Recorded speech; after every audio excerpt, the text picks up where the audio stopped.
It's preparing. Awesome. Okay. There we go. Finally, computer said yes. We are going to have a welcome address from the founder of Gintavenes, Dr. Andrew Agung, and we'll take it from there. Let me know if you can hear it. Thank you, Flora. On behalf of our ardent facilitators, our Board of Trustees, I welcome you to another of our webinars. These webinars are for information, education, so that, especially for the lay public, so that they are informed. And if they run into trouble or have any problems, any medical problems, they know when to seek help. But not only that, they are proactive so that they prevent disease. And if they have any trouble, they seek help immediately. We've got some very distinguished and proven experts that will speak today. And I hope you will stay to the end of the meeting. There will be ample opportunities for questions. If you know anybody that should be here, you can send them a link and invite them. Thank you for continuing to support us. And a lot of the work we do is done from donations by yourself.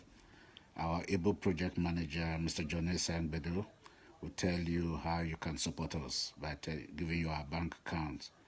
And continue to keep your eyes open for more meetings that we'll be organizing. Thank you very much. Thank you, Flora. Thank you for that, Dr. Agung. Once again, everybody's welcome. We're going to go straight into it with our first presenter, and her name is Fumi Ogunyoye. She is a HCPC registered podiatrist who graduated with a BSc in podiatry from the University of Westminster. After graduation, she worked with the NHS for many years, then moved into private practice, and she will be taking us through a basic foot examination. Fumi, are you ready? Let me spotlight you, and it's all yours. Thank you. Good afternoon, everyone. We're going to begin this webinar by just introducing very basic problems people can get with the feet and, the sort of things to look out for. And then I'll continue by going through a very basic foot examination and talking through, some of the general things that we see and, what we will expect people to do if they see certain things on their feet. Thank you. So I'm just going to turn the screen to my foots here that I have. So the first thing is, we're talking about what it is that, sorry, let me just do this first. So we want to talk about the general problems people have with feet. And with feet, as we all know, there are so many various problems that we can have with our feet because over the years, they do so much. They carry us around. Women, especially when we people that are having children, etc., etc. They put on weight. The body has to deal with this extra weight. The body has the foot has so many joints in it. It's got 26 bones. And you can imagine how many joints that are in there, so many ligaments, extremely flexible and versatile, depending on the circumstance it finds itself in. So some of the common foot problems people can get at things like, blisters, corns, hard skin, plantar fasciitis, heel spores. Some people have clawing of toes. Some people get bunions. There's just so many conditions that people can get. So that's just to name a few. And then moving on from that, what I would like to do is maybe just begin with like a general foot examination. And let me just start here. So, when we are looking at the feet, we have to sort of consider, what is normal for me. I think that's one of the most important things that we have to think about is what is normal for me, because it obviously depends on your your normal foot texture, your complexion. If you notice any changes in your feet, it's always a matter of looking at what is my norm. So that's very, very important to be familiar with your feet. So what we advise is on a daily basis is to just examine your feet. It doesn't even take long. When we are creaming our bodies, we cream our legs, we cream our hands. And when we get to the feet, it's a matter of, running our hands over our feet, all around, in between the toes, around the heel, checking the heels. So what we are doing, obviously, is just checking to be familiar with what are my feet normally like. So now when we are examining our feet, if you find that your feet are dry, which is one of the very common things that people get, very dry skin, some people get cuts around the heels as well. That we know, obviously, we have to deal with that because this is not right. There's something going on there. So the key thing is using your hands to examine your feet, checking temperature on the feet is very important. And one of the most important things is comparing the feet, so that we can always look at both our feet. Is something changed differently from one foot to the other?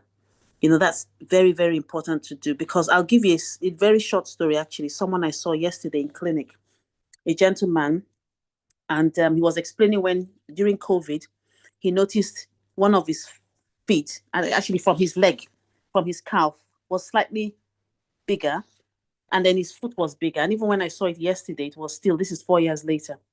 And then there was some discoloration around his ankle. It's gone very dark. And this man is, like dark skinned, just like myself as well. So, but it went extra dark. The long and short story of it was this is an educated man. He just thought, oh, his one foot is this and is a little painful. He didn't think much of it. It took him 3 weeks before he saw an osteopath. And the osteopath said, go and see your doctor. The minute he saw his doctor, the doctor sent him straight to the hospital because he had a deep vein thrombosis. So I don't like scaring anybody, but it's just simple things because this man had no history of anything like that. But all he noticed was there was a change in my foot. One foot was a bit wider, and the leg, the ankle, and the foot was wider and darker, and he was in pain. So what I'm trying to explain through this story is that even simple things we may feel, once we feel pain, it's usually an indication of, there might be something that may not be right. One of my colleagues, Maria, is going to talk later about diabetes. And there are some people that may not even feel pain to alert them as to that problem. So that's why examining the feet is very, very important because some people may have conditions, not just diabetes. Some people have other conditions that can affect neurological, like how much they feel on their feet. Some people may have problems maybe with, liver or alcohol or something like that. And those sort of things can also cause reduced, like feeling in the feet as well. Some people have nerve damage that can cause reduced feeling in the feet. So the key thing is look at your feet on a daily basis, check them, be familiar with them, look at the color, check that there are no cuts around in between the toes, especially. In between the toes are very, very important because there are parts sometimes that can get neglected. Sometimes we look at people's feet and then we find that they have maybe a cut there or a wound there or an ulcer, something they weren't even aware of themselves. That could be a source of problems that may be affecting them elsewhere in the body. So, what we are trying to say from this is foot examination is very important, is the first step. Pain obviously will indicate there's also something wrong, but examining the feet properly, checking the temperature. Sometimes, as we know, the feet might feel a bit cooler when you go from the bottom of the leg up the way to the top of the toes. But then again, with each person, what is good for you, as in what is your norm. If you're in an environment where you notice suddenly your foot is very hot or your foot has gone very cold or there's been a change in color, those are things for alert that there may be something I need to pay attention to in terms of the feet. And when we examine feet generally, we sometimes take the pulses. We can do that with a machine. We can do that with our fingers, but generally we check the pulses. And the pulses, I'll show you on this side of the foot, usually around here and around here. We will feel the pulses called posterior tibialis here and dorsalis pedis on the top. So usually we can feel them and it can give us a good indication, as to things like circulation. We sometimes do some reflex checks as well, but obviously if you maybe pinch your foot like that and you don't feel pain, that could be an indication that maybe there's a reason. You may need to speak to your doctor to find out if there's a reason why, maybe you're pinching your toe like this and you're not feeling that sensation that, oh, I've pinched myself, or you might even check just underneath your foot. If you feel that, oh, I'm touching my foot here and I can't really feel it, that may be another reason to say, let me check with my nurse or my doctor or my pharmacist and just seek their medical advice as to what may be going on.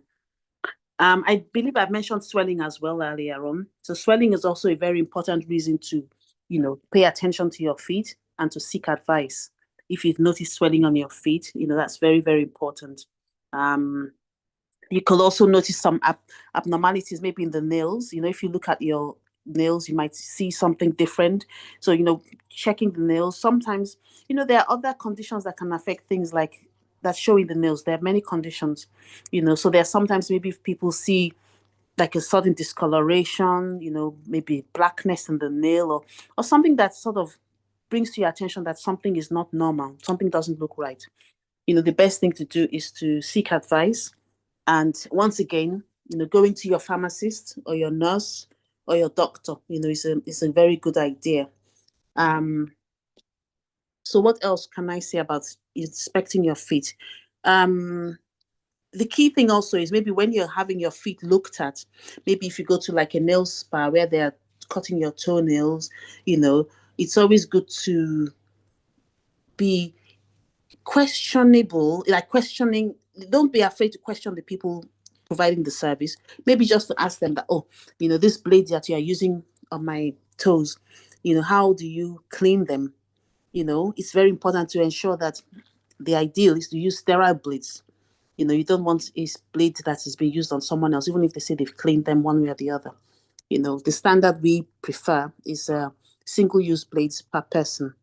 So if you go to one of these places where they're cutting nails, cutting cuticles, cutting bits here and there, there's always a possibility of something may bleed. So you have to be extremely careful where you go to have this sort of thing done. Now let me see, what else can I raise again? So when it comes to, the examination of your feet, say for example, you find you have a corn or you have a lesion somewhere, something that is hurting. Obviously, the next step is, well, what do I do about that? So the best thing, in my opinion, I mean, we'll open this to my colleagues as well and to the panel, is, go to the pharmacist. Pharmacists are extremely knowledgeable, Maybe if you have a corn, they might be able to advise as to, well, what can you use for that? Obviously, depending on your circumstance, because everybody's situation is different. A person that maybe has circulatory problems or maybe diabetes or have feet that are high risk cannot be using, certain things on their feet, or cannot be taking a risk to say, I want to do this and I want to do that on my feet, For people that maybe have problems with seeing or reaching their feet, if you live with somebody, it might be worth asking that person to please, it may not be every day, but at least to just check your feet, or just have a look at my feet for me, make sure everything is fine. It won't take long. Again, they will just check the heels, run their hand all around, look in between the toes, and, just check that everything is fine and there's nothing new, no moles, nothing forming anywhere else, yeah? If you have obviously problem maybe with a nail growing in to the corner of the nail, of the skin, or maybe some form of infection, obviously with something like that, it's best to speak again to the pharmacist to see what advice they suggest, because you may need maybe antibiotics, you may need someone to cut the nail properly, put a dressing on it, monitor it for you until it's healed. Or it may be something simple where you can maybe put a plaster on it or whatever and put some medication that is given to you until it gets better. So I believe I've given, and I hope I've given the general idea of, what to look for on your feet, and how to examine your own feet. The final thing I will say is, if you do notice anything, it's always good to use your phone to capture these moments, so that, how sometimes maybe it's been like a week since you noticed something. You can obviously use maybe pictures of, day 1, day 2, day 3, to guide your professional, whoever it is you're speaking to, that, the first day I saw it, this is what it looked like, or even for your own self, maybe to reassure yourself that, either this is my norm or this is something new, or, just so that you have something you can compare with at some point in time. Okay. Right. I hope that has been useful. And I think I'm going to bring it to a close there. Thank you very much. Great. Thank you. Great. Thank you so much. You have some questions. So the first one is, what advice would you have, for example, pharmacists who works and they work for 8 to 12 hours and they're standing on their feet all day?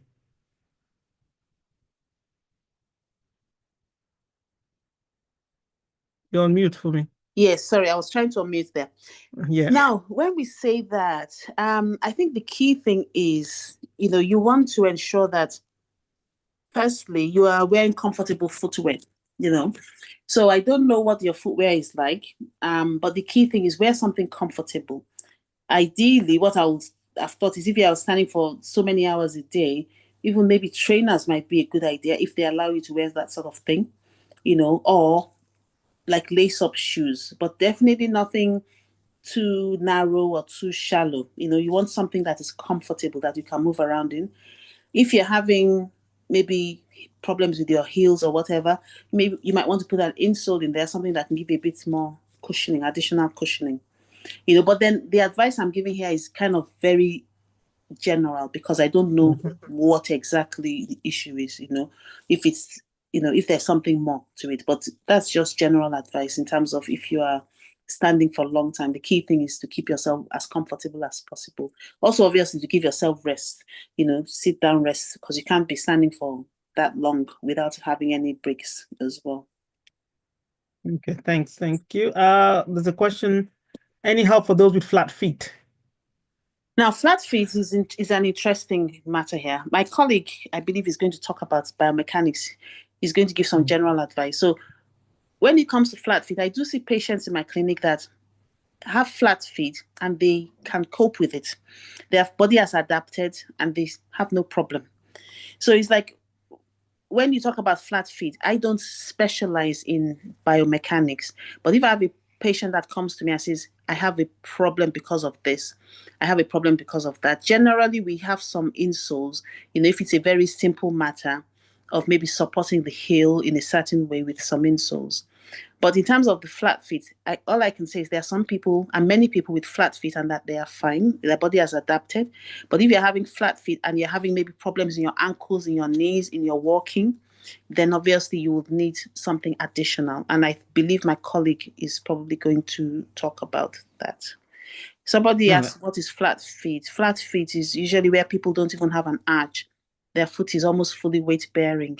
Their ankle is sort of turned in such a way that their foot, is very flat on the floor. All right. Thank you. What causes cracks, especially on the heels of the foot? Fissures, cracking can be caused by very many different reasons, but generally it's to do with like lack of hydration sometimes in the skin. Sometimes it could be due to other conditions, general conditions that people have.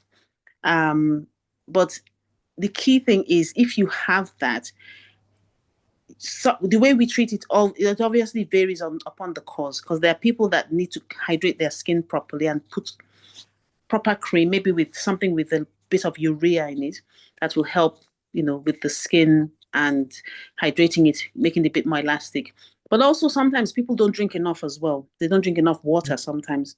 Sometimes some people have, like a general health condition that can make them more susceptible to having cracks in the skin. But the key thing is to keep it hydrated, moisturized. And then usually if there's an excessive amount of the hard skin, we sometimes have to trim it a bit, dress it until it's all together. And then key thing is maintaining it, filing it very gently, and using the appropriate creams to help hydrate the area. Fabulous. What causes hotness on the feet? That I cannot answer that question because it all depends. Some people have feelings, that they have like general health conditions that can cause them to have, different kind of feelings in their feet. A lot of people have conditions, and it's not just diabetics. I have had people in my clinic that have had various health conditions that can cause that. So I can't answer that question and say, this is what causes hotness in your feet. It could be something to do with the general health condition the person has. It could be to do with, their circulation. So that question I cannot answer. Someone else may be able to, go further on that one. All right. Okay. So maybe one of the other speakers will pick that up later on.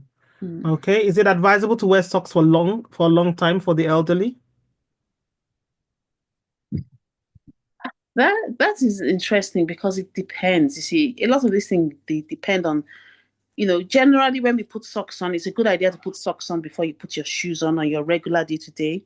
It's hygienic. As long as they're clean socks, cotton is better. Something made with natural fibers or even wool is good. But for everybody, so it's not just for the elderly, it is good to have socks on when you have shoes on. To go to bed in socks is not something I tend to advise because it could put a bit of a restriction because some socks are very tight. They have a tight cuff, so it all depends. Some people may have a very big leg where the socks might be causing constriction, so it all depends. I think it's all about, your general preference, but it's good to wear socks when you're wearing shoes. So it's entirely up to each person, how long they want to wear. What about those who get sweaty feet? Do they need to wear socks? Yes, sweaty feet, definitely. It's when you're wearing shoes, right? Not sandals. When you're wearing shoes, it's a good idea to wear socks because it will help, with the absorption. Like if you wear cotton socks, for example, and if you get sweaty feet, it will help with the absorption of the sweat or whatever. So it doesn't go in the shoe and cause further problems later. So the good thing is to do there is to just make sure you're wearing clean socks every day. And I've even had some patients that have come to me where they have, a problem with the sweating. And if it's quite a lot, they may need additional treatment from a dermatologist. They might need to see their doctor, actually, because if a person has excessive sweating, there may be other underlying reasons for that. So just in general, it is definitely good to change your socks, at least once a day. But if it's, some people have a problem with sweating that may be caused by other reasons. And if they tell me they sweat excessively, I usually advise them to go and see their doctor because I'm suspecting could there be another underlying issue there. All right. Thank you. Last one, and we'll go to the next speaker. We'll take the rest of the questions at the end. How do you tackle dryness and numbness of the feet? Well, dryness, you want to hydrate the skin. So you want to put some sort of emollient on the skin. And you want to do it daily. So it's a habit you want to form. Now, numbness of the feet, that's different because, that's unfortunately some people may have to live with that, So I think with that sort of a situation, they need to speak to their doctor because I don't know the cause of that numbness. I don't know the history behind it. There may be a story behind it. So that I cannot give advice on. All right, great. Okay, so we'll take the rest of the questions later. Let's move on to the next speaker. Just bear with us. If you have any questions, just pop them in the chat and we'll take them later. So we're going to go straight to our next speaker, and her name is Mrs. Esther Echegini. She is a podiatrist and has extensive experience working in the NHS across various multidisciplinary teams, as well as in the private sector. She's the CEO of Excellent Care First Podiatry. She's obtained a BSc honors in health promotion, an MSc in public health, and MSc in pre-registration podiatry. Since 2014, she has been actively contributing to health promotion and podiatric care, both nationally and internationally, with a focus on improving individual and community well-being. So Esther, over to you. Hello, everyone. Hello.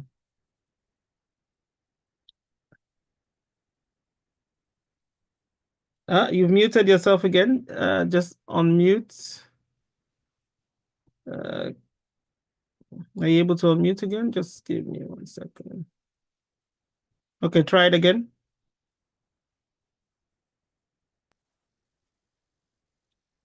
Is it okay now? Yeah, we can hear you. Okay. So I just want to do an introduction on what podiatry is, what podiatrists do, and why podiatrists are important, and also the role of a podiatrist and how you can get into podiatry role. So podiatry is a branch of medicine that focus on diagnosis and treatments and prevention of food conditions that affects. It could be those that are affecting our feet directly. Sometimes it could be other conditions that affects the feet, like something like diabetes, heart condition, and others. So our focus as podiatrists are on treatments, diagnosis, treatments, and prevention of food conditions. And also, can you all hear me? Yes, go ahead. We can. Okay. So podiatrists are important because they help manage foot health, prevent complications, especially in diabetic and elderly ones. Also, we help in improving mobility and general quality of life of individuals. It could be children, it could be teenagers, it could be young adults, it could be elderly ones that have different kind of foot conditions or health conditions that affect the feet.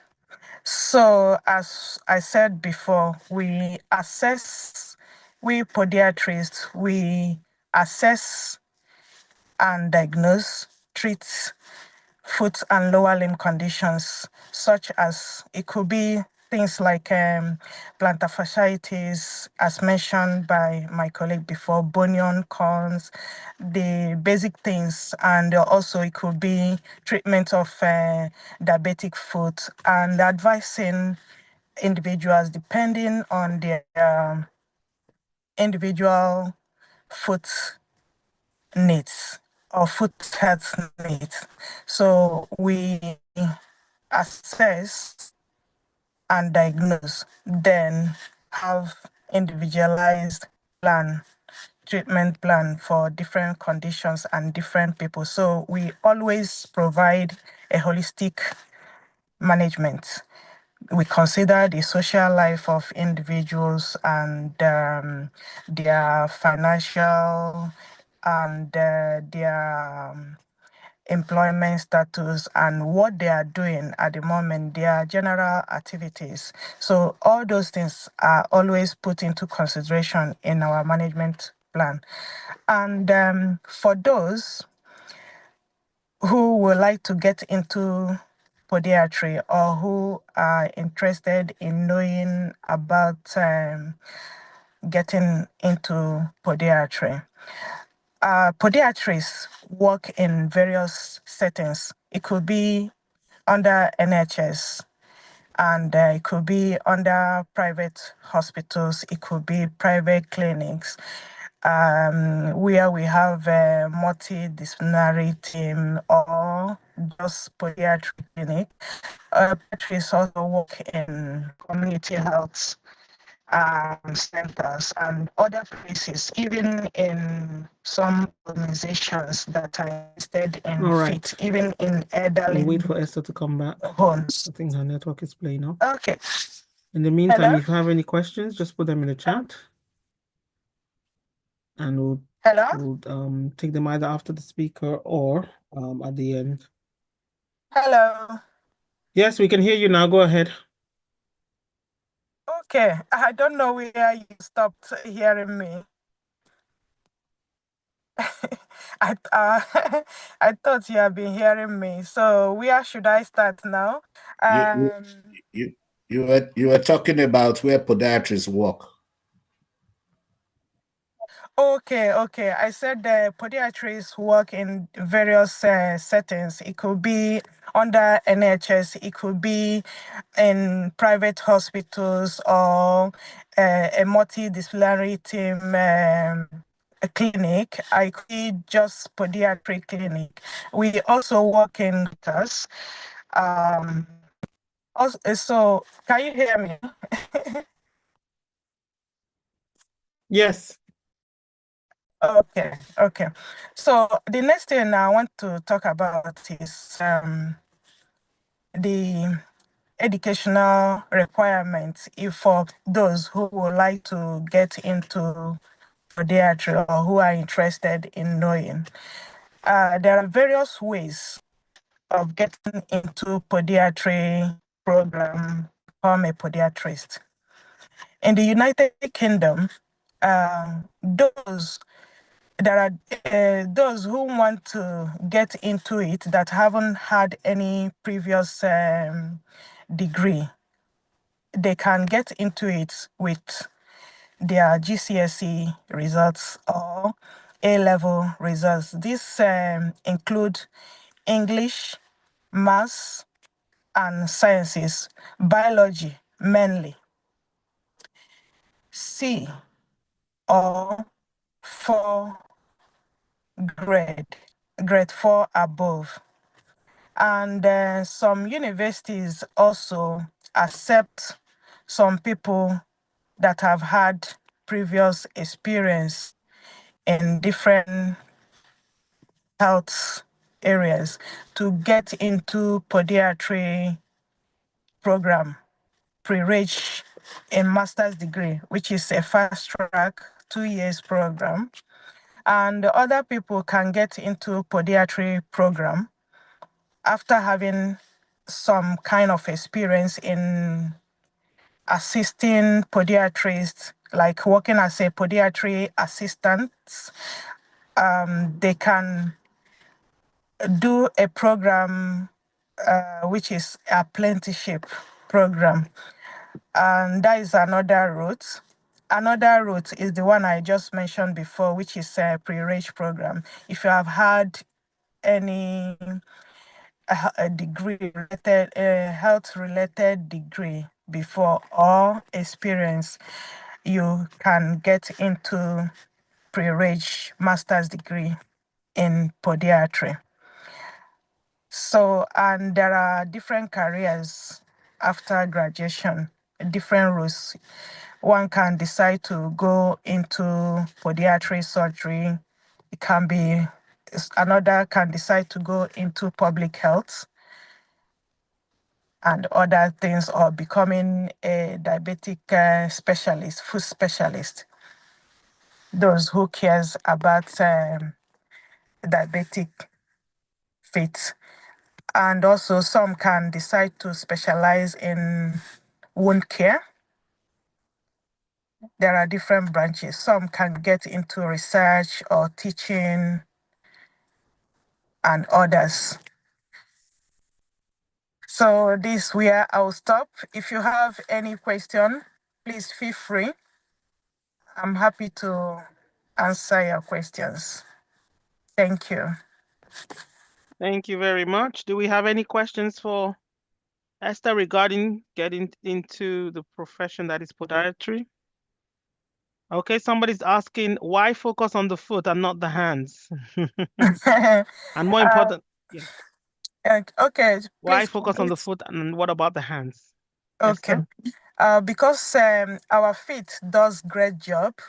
All the weights are being bared by feet, and our feet are prone to having complications compared to our hands.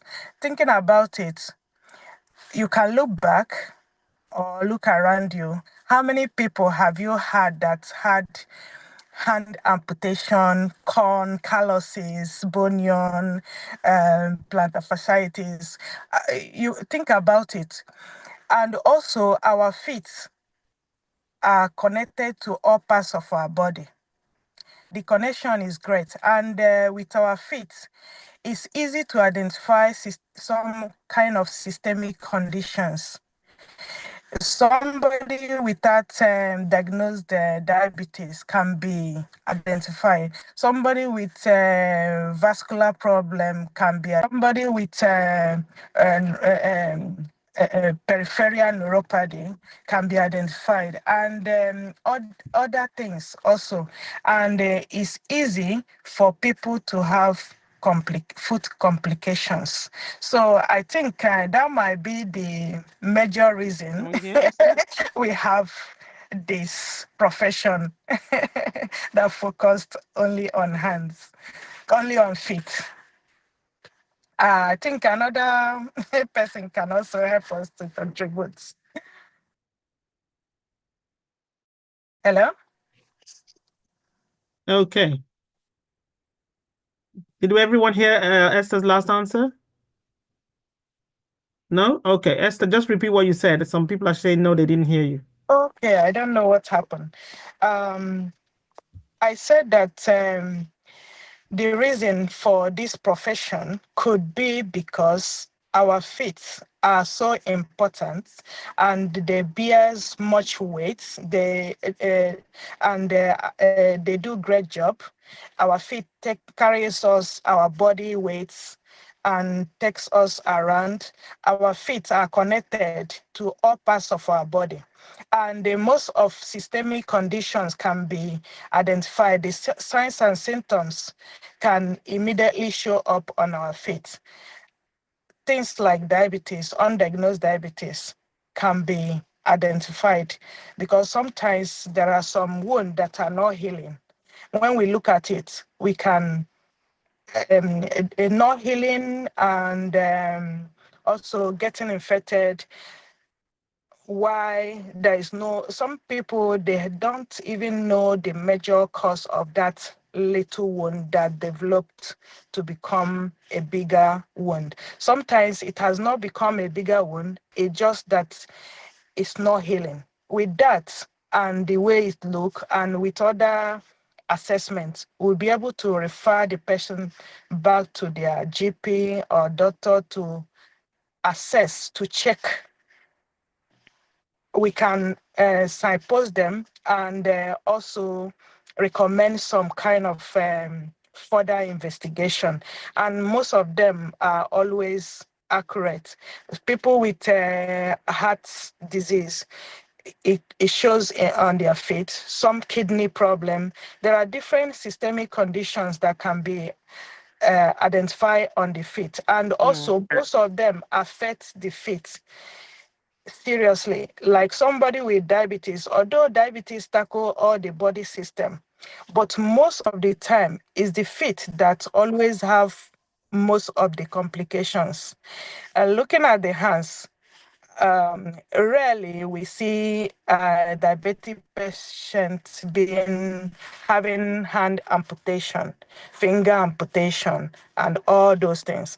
But with our feet, it occurs always. It can easily occur. So I think this might be the major reason for this profession. Thank you, Focus Esther. on the Yeah. feet, not on the hands, and other things as well. My Thank you. colleagues can also contribute. Absolutely. Yeah. I mean, so how long does it take to qualify? It takes about 3 to 4 years. Some universities, they is 4 years because they go for 1 year foundation foundation and 3 years to complete the degree. So in total would be 4 years. While some university is just 3 years program. And also, if you have had a healthcare qualification previously, you can also have a fast track pre-reg a master's degree, which is 2 years. That is another alternative. Also, there is another one, which is apprenticeship program. It takes about 3 to 4 years as well. Great. So we have quite a few people asking, is the course available in Nigeria? As far as I'm aware, not at the moment. Yeah, not at the moment. Not at the moment. Yes. It's one of the things we're trying to work towards, but yeah, not at the moment. All right. Thank you, Esther. Those are the questions for now. We'll take any more questions for you later. Okay. We're going to go to the next speaker now. Thanks a lot. You're welcome. All right, great. Okay, so next speaker. Our next speaker is Dr. Gerald Agbarakwe. He's a clinical specialist podiatrist and also specializing in podiatric surgery. He's a dual qualified clinician with a degree in general medicine and an MSc in podiatric medicine. He currently works as a specialist podiatrist in the NHS, and in addition to his clinical roles, Gerald is a visiting lecturer in podiatric medicine. So Gerald, over to you.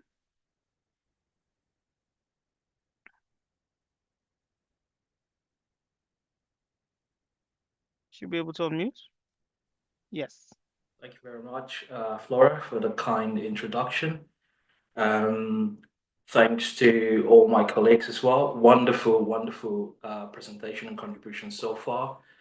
I believe mine is just to, just to add to the conversations that we're already having. Can everybody hear me okay? Yes. Okay.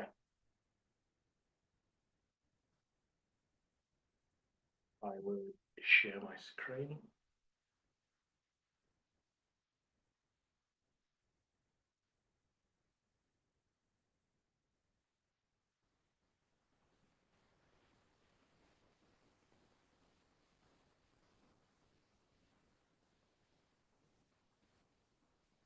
Can you see my screen? Yes. Okay.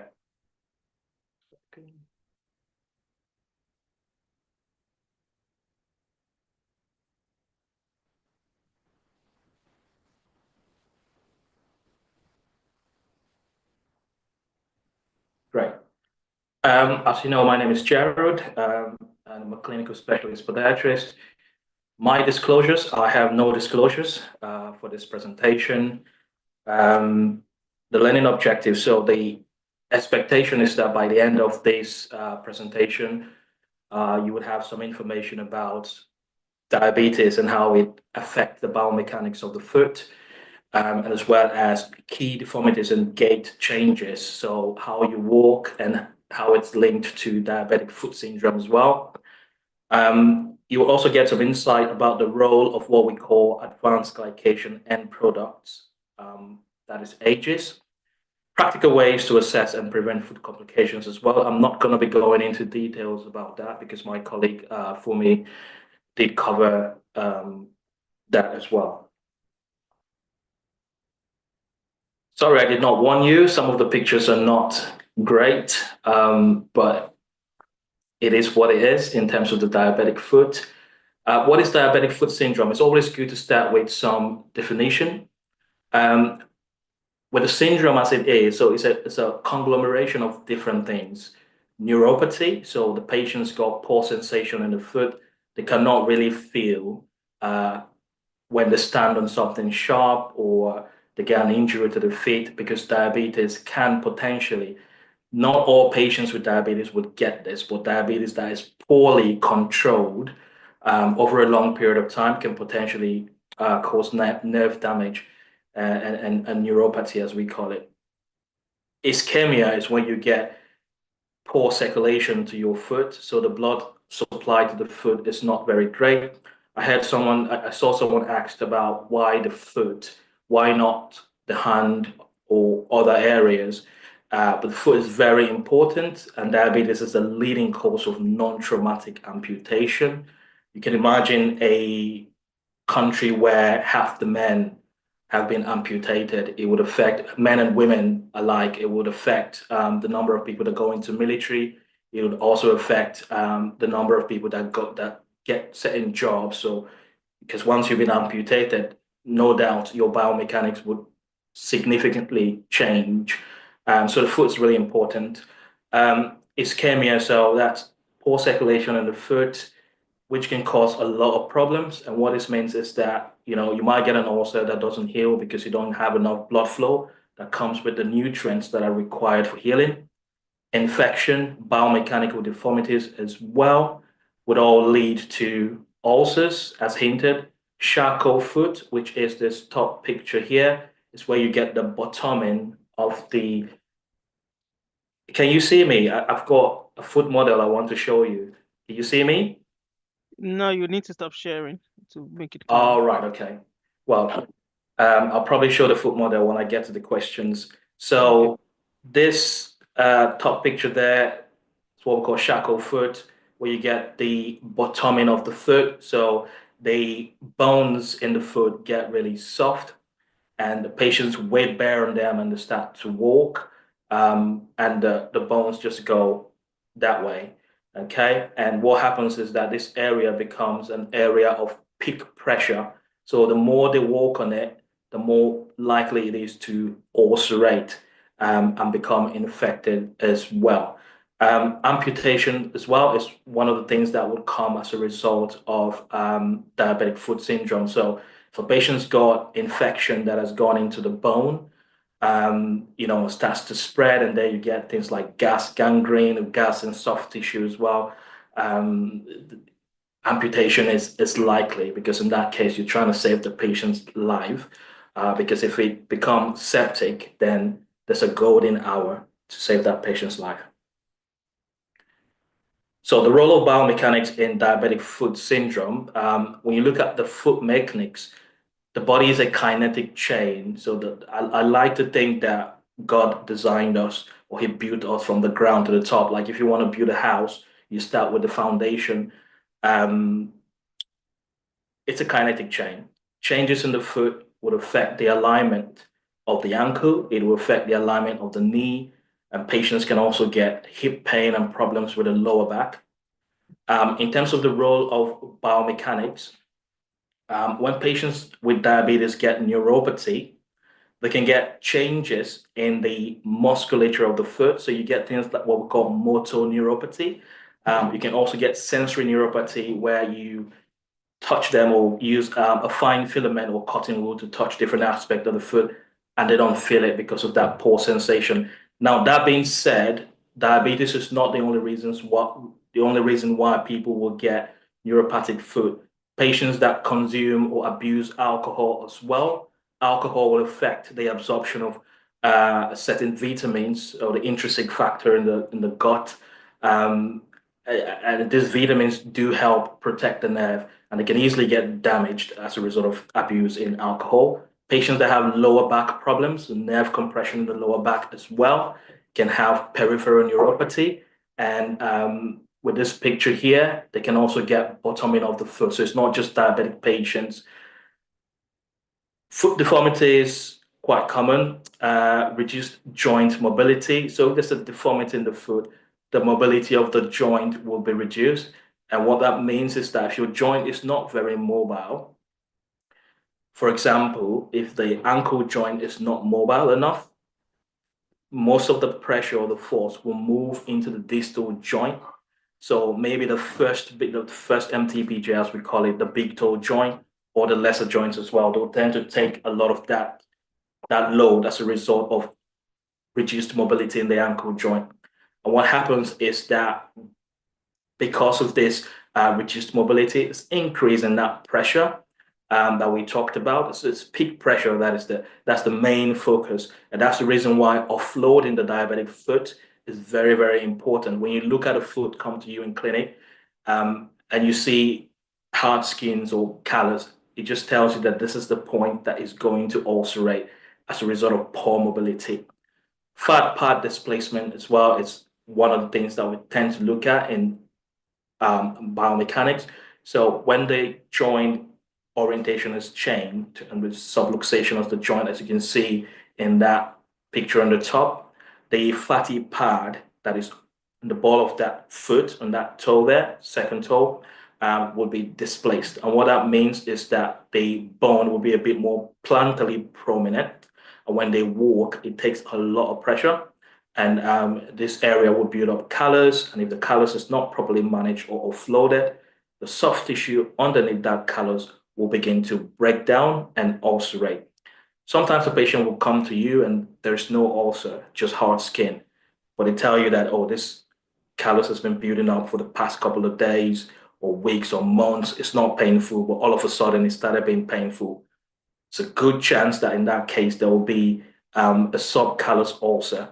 So once you take your blade to debride that callus, you will likely get pus come out of it, because there's like an ulcer that's just growing or breeding underneath that hard skin. So in that case, it's healing from the top to the bottom, but we want to deroof that callus and get it to heal from the bottom to the top. So these changes can cause increase in peak pressure and tissue breakdown. Okay. Right. I would like to hint you on what I call advanced glycation end products. So it's one of those terminologies that is not very recent. It's been there for the past couple of years.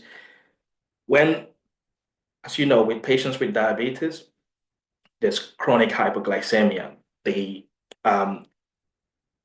pancreas does not secrete relevant hormones enough to help. Sometimes it's not about the hormones, sometimes about the receptors not working properly to take in that blood glucose into the cells. So it's not being stored properly. So you have a lot of glucose floating in the blood. Now, I tend to use this bread on the right side as an example when I talk about advanced glycation end product. As you can see, the one on the right is soft and pliable. You can move that bread as you want. As soon as you get it toasted, it becomes stiff and it becomes quite rigid as well.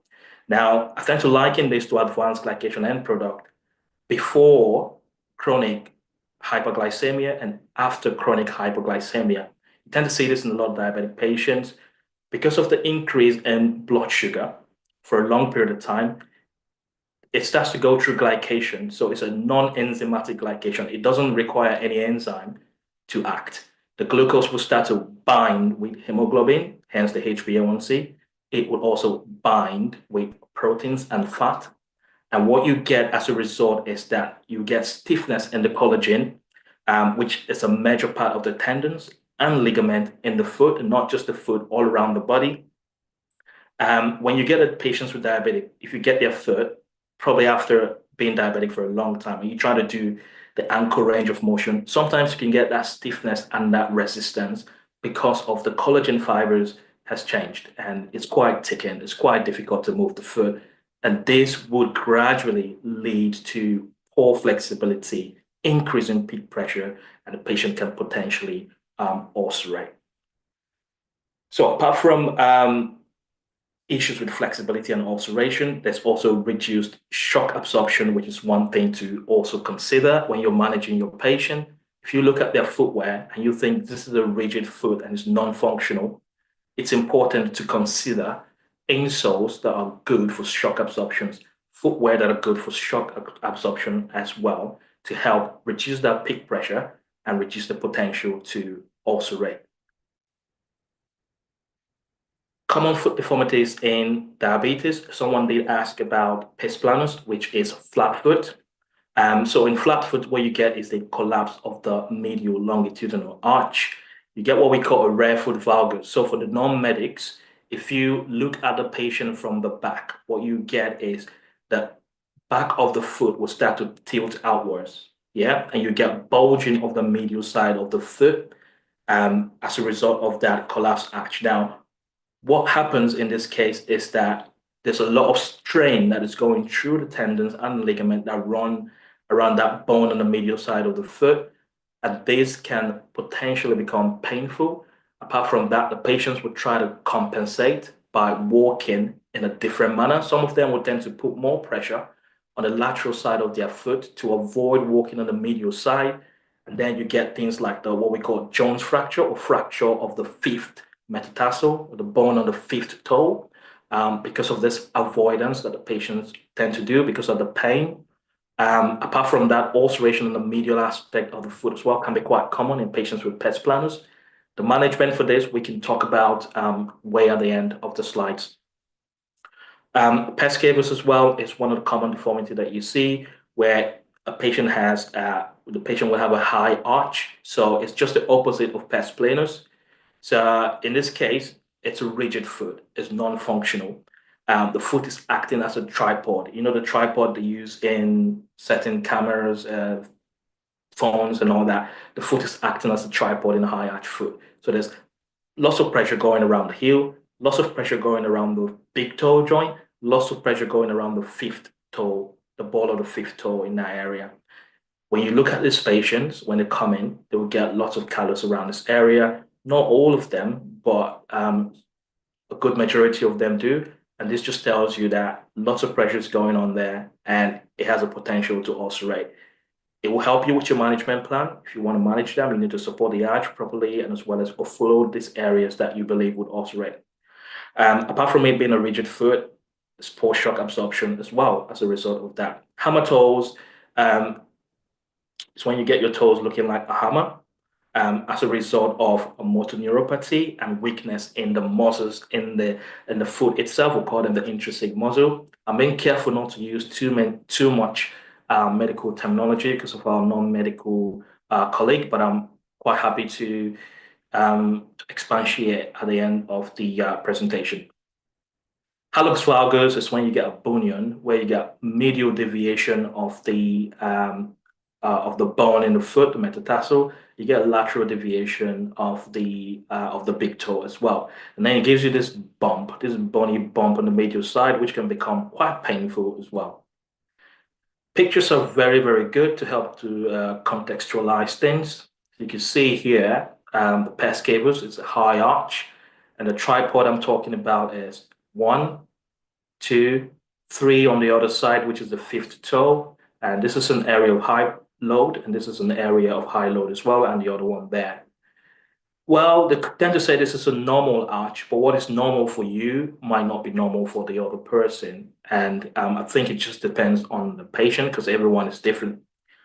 Pes planus is where you get flat foot, complete collapse of the medial longitudinal arch, lots of strain around the tendons that run around here and attach to the bottom of the foot as well. I've seen patients with flat foot that are not in pain. Okay, they've got strong muscles that can help them compensate for that change in the deformity of the foot. If it's not broken, don't fix it. That's my ideology. I don't go around poking holes in areas where I believe the patient doesn't need to, because you can end up opening rabbit holes and complicate things a bit further. Okay. If you look at this picture on the right, there is a rare foot valgus. This is what I was talking about. So when you look at a patient, you can see lateral deviation of this calcaneus, which is the heel bone. If you look here, we're not supposed to see these toes, all of them from the back. So 1, 2 it's fine, but when this is called a too many toe sign, okay, and it's quite common in patients with pes planus or flat foot. So when you see things like this, you can know it's a non-functional foot. It's not working as it's supposed to. But that being said, the words best marathon runners, some of them have got flat foot as well. So it's patient dependent. Onto some more pictures, common foot deformities and diabetes. As you can see, this patient's got a mild bunion. So what I was talking about with a bunion, you get deviation of this bone here, and you get lateral deviation of the big toe there. And what you get is that the projection of force when a patient walks, ideally it's meant to run through that sort of area. But then with the deviation, there's a lot of load being transferred to the second metatarsal head, which is this bone here in the ball of the foot. The body would complain by trying to generate hard skin to protect itself. So it's a protective mechanism. Just like you get in ballet dancers, people that dance ballet, they've got lots of hard skin around the ball of the foot, and they would not want you to debride it because it's protective for them. But at some point, when the callus become really heavy, it begins to break down the soft tissue underneath it, and that would become really, really painful. So it's about creating that balance between over debriding and under debriding. And a patient that is not a ballet dancer, I would debride to a safe level and offload this area as well, and possibly x-ray the patient and refer for further surgical intervention if they need it to correct the hallux valgus, because that is the driving force for this callus. So when you look at a patient's foot, you need to consider other mechanical problems that might be contributing to the pathology. So here you can see lots of pressure there, pressure here, and pressure here as well. I would not be surprised if this joint doesn't move very well because the patient is overloading this area as well. So if the big toe joint, if you move it up, ideally it's supposed to be about 65 degrees based on textbook definition. Sometimes 45 degrees is also acceptable. But if that doesn't move very well, or if it's rigid, you get people with rigid big toe joint, there will be load transfer to the IPJ, which is this area here. And this area will start taking a lot of load as well, and callus will start to build up as well. It can be quite painful, and it has a good potential to ulcerate, especially in diabetic patient.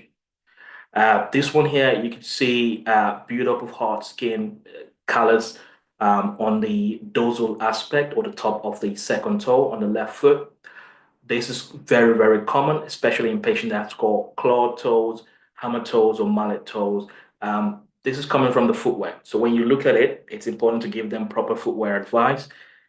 Just as my colleague mentioned, wearing wider fitting shoes with enough room so that it doesn't rub in this area. Things like leather shoes that people use for work can be quite tight and constrictive as well, and they can put a lot of pressure in that area. So it's about looking at the patient and managing their expectation. I would superficially debride this because that's quite close to the bone, the distal phalanx, and over debriding there, you might meet the bone and it will bleed like hell. You'll be glad to know I'm almost coming to an end of the presentation. If you look at this, this is a good test to do. Can you hear me? Yes.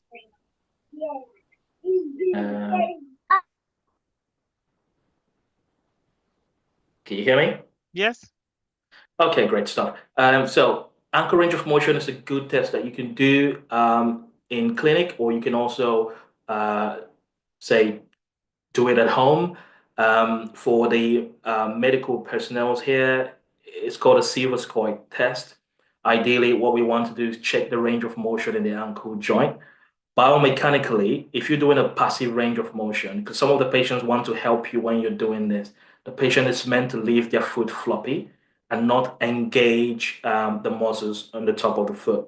You are meant to do the movement, so you push that ankle towards the towards the shin in that, like just like this clinician is doing here. So you push it up, and what you want to get is 90 degree, and you want to get an extra 10. That would mean that the patient's got good ankle range of motion, and the foot can biomechanically function effectively. Some patients, you would struggle to even get it to 90 degree. It just tells you that there's reduction in ankle range of motion. You will be pleased to know that this is coming from the calf muscle here. So the calf muscle helps you to put your foot down like you're slapping it on the ground, yeah? Because when this contracts, this foot goes down in that direction. Can you see my arrow? Yes. Can you see my, yeah, you can see my, great. So when this muscle contracts, the foot goes down in that direction.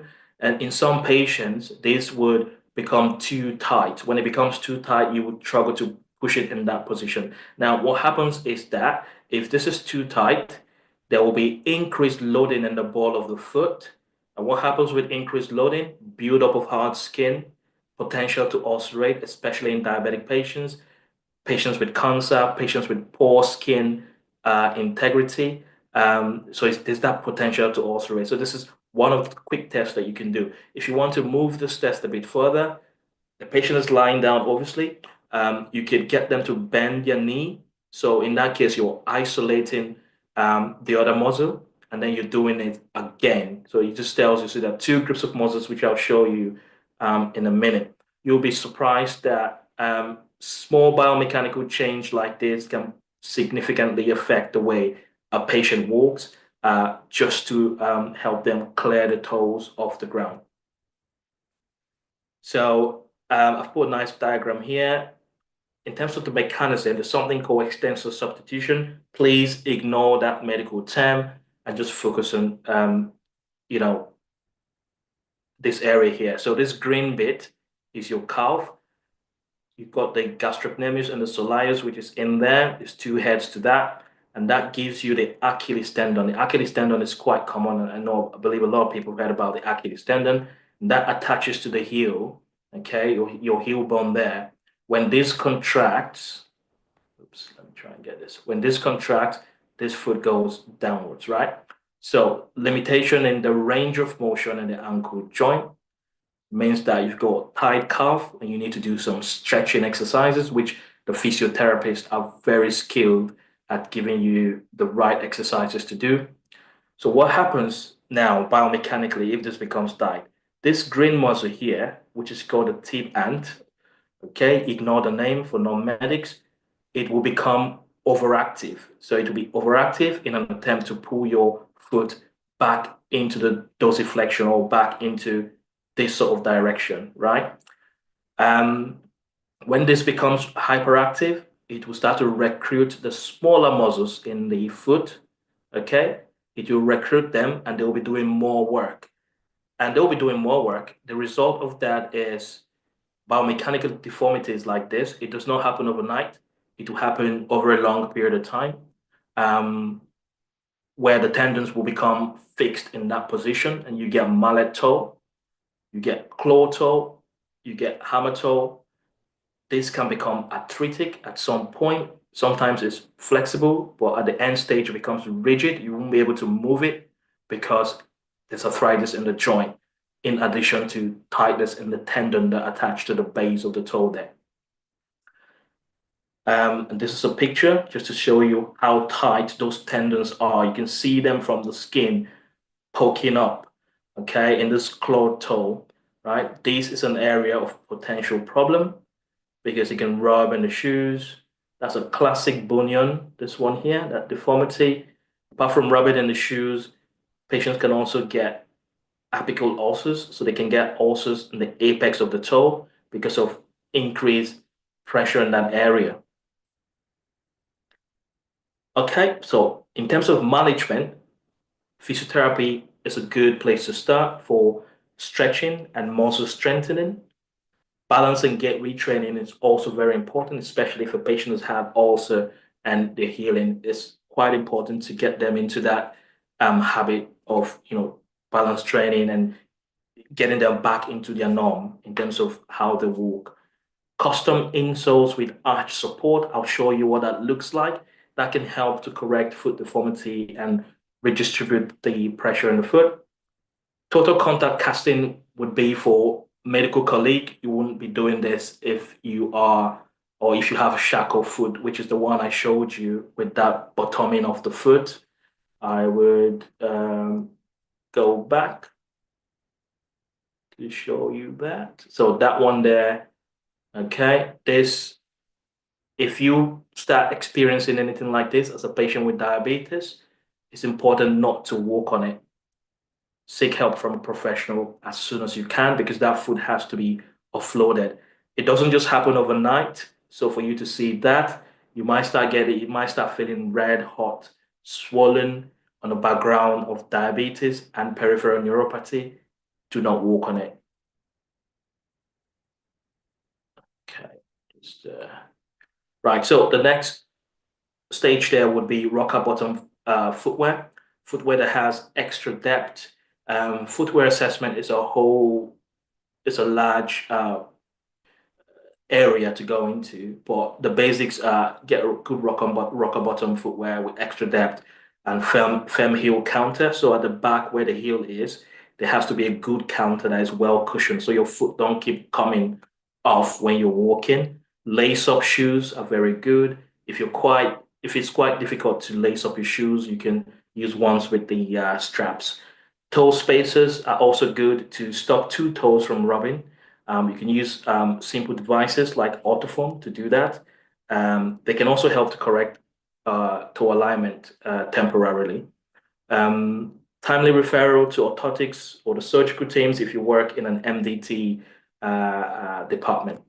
Okay, and this is just a picture of what the calf stretching looks like. So to stretch that tendon there, okay, don't do it to a point where you are in a lot of pain, okay? Seek professional help because this presentation is just for educational purpose and it doesn't replace seeking help from your consultant or from your professionals, your podiatrists, your doctors, okay? Rocker bottom shoes are things like this. So if you've got a rigid big toe joint, shoes like this can help you to easily propel without putting a lot of pressure through that joint. Insoles are things like that, so they can be custom made. where the podiatrist will take a cast of your foot, do a prescription, and send it to the lab. It will come back based on your foot type, okay, and the prescription that has been done.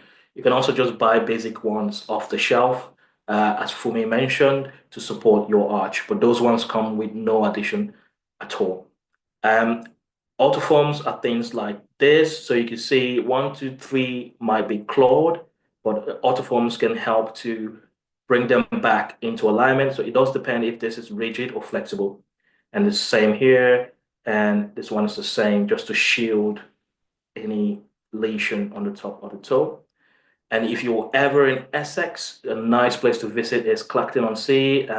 It's got quite good seaside as well. Lots of activities for the kids. If you've got kids, I just thought I'd put that picture here just to let you know. Clacton-on-Sea is a good place.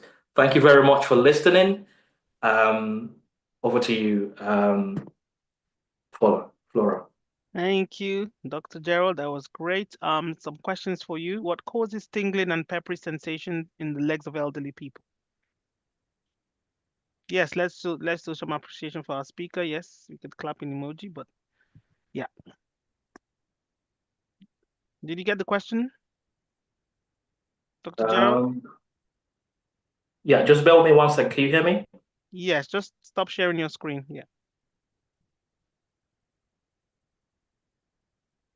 Can you hear me? Yes. Just give me one sec. Mhm. Yeah. Sorry, come again. What causes tingling and peppery sensation in the legs of elderly people? Thank you very much. That's a good question. Tingling can be caused by a lot of things. So it can be as a main sign of neuropathy or damage to the nerves in the foot. And as I hinted earlier, diabetes can cause tingling, damage to nerves in the lower back as well. So people that have back pains as well, that nerve roots around the back that come out, you were surprised that they go all the way to the foot. Um, the patients can experience tingling from that as well. Patients that abuse alcohol, it just tells you there's something going on with the nerve. Apart from that, there's something called Morton's neuroma. So when you look at, I'll give you a sec. Just give me a sec. So I've got this model here. In between this bone, you get nerves that run between them. Um, Sometimes they can get compressed or they can get crushed as a result of wearing tight shoes, as a result of flat foot as well. Patients with Morton's neuroma can get tingling, numbness, pins and needle sensations in the foot. Sometimes it depends on how old the person is. As we all grow older, there's some sort of pathology that happens with the nerve. It's not a disease. If you can manage and live with it, then it's fine. But if it's causing you lots of pain, especially pain at night, it's important to seek help from the doctor to get some medications for it. Thank you for that. Next question, do podiatrists treat or repair deformed feet, or is it only diabetes complications affecting the feet that they handle? Wonderful question. Great question. Yeah, so I do work in a podiatric surgery unit, which is a branch of podiatry. Podiatric surgery is like orthopedic surgery, but the foot and ankle is what we specialize in. So we do all sort of deformities in the foot, not just diabetic foot. They do foot reconstruction, they do bunion surgeries, that all sort of deformities. Apart from that, there's conservative measures that they do. They do injection therapies, all sort of steroid injections in the foot to help manage that patient and reduce the potential for them to get into theater. So yes, we do manage foot deformities. Okay. Thank you for that. I'll leave the questions till later when we have the panel. Okay. We'll go on to the next speaker, give you a break. Thank you very much. All right. So our next speaker is Maria Perry. She is now my document is refusing to. Oh, okay, here we go. Maria. So She's a qualified podiatrist, qualified in 2013. Professionally, she works within the NHS and is the podiatry team leader. Her speciality lies in preventative care and wound care management, with a particular focus on diabetic foot. Additionally, she runs her own private domiciliary-based podiatry business, offering personalized care and treatment to her clients. She's a member of the Royal College of Podiatry. Over to you, Maria.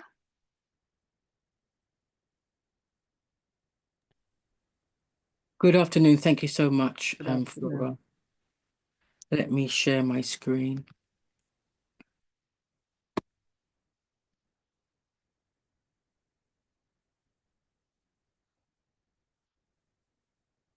Lovely.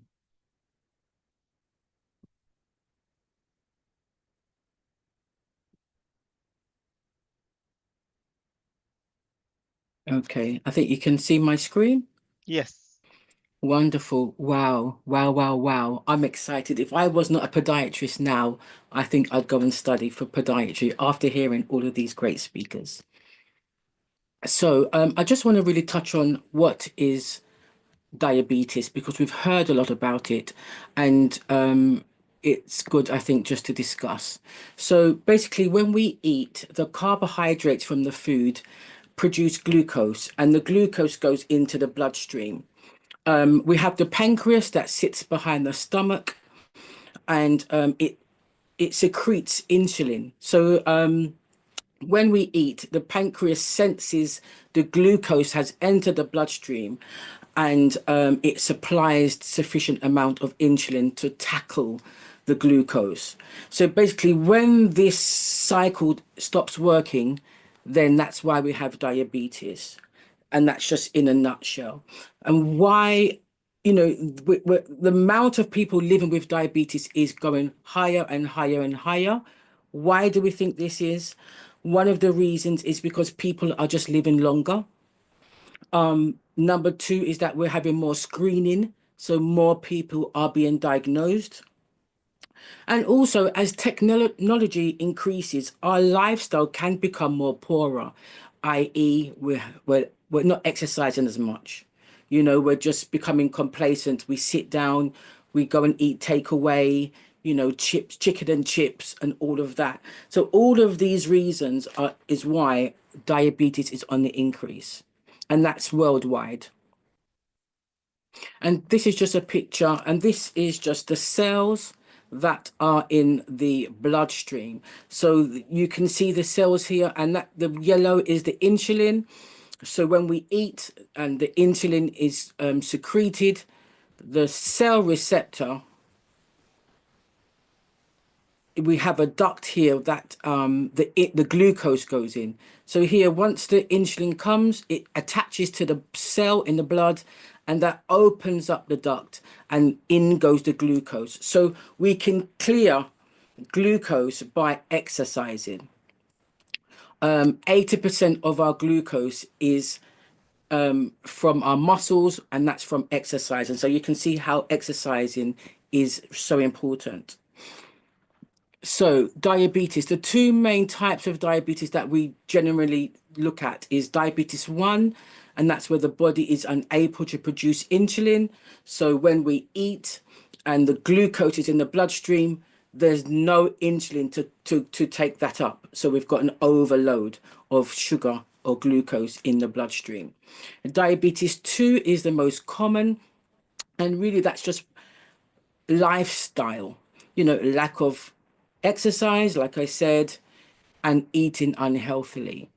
So that's where you do produce insulin. So the pancreas does produce the insulin, but it's either not enough or it's just not working effective. Just a few other ones. We've got gestational, which develops during pregnancy with people who have never had no history of diabetes before. We've got the 3C, which is damage to the pancreas, and that can be caused by alcohol related smoking, and that's just an inflammation of the pancreas and cancer of the pancreas. So when the pancreas does not work for whatever reason, then that can cause diabetes. We've got the MODY, which is mature onset of diabetes, and that's in the young, and that's the difference between that one and type 1 is that it's non-insulin independent.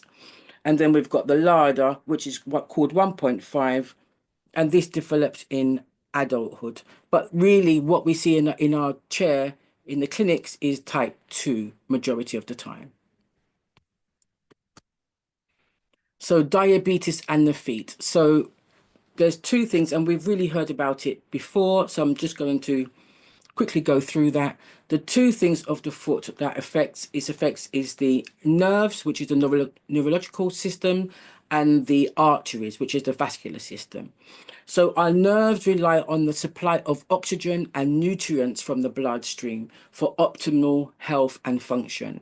Long-term uncontrolled diabetes damages the blood vessels that supply the nerves, reducing blood flow and depriving the nerves of the essential nutrients they need. When blood vessels are damaged, the nerves that support can become starved of oxygen and nutrients, leading to what we call neuropathy, which is peripheral neuropathy, and peripheral vascular disease, which we call PAD. So here we're just having a look. Dr. Gerald talked about the motor neuropathy. We are going to talk about the sensory neuropathy, and somebody talked about pins and needles. They have numbness of the feet. They can get burning, sharp pain. They can be hypersensitive, and sometimes just in the bed with bed sheets can really be painful for the feet.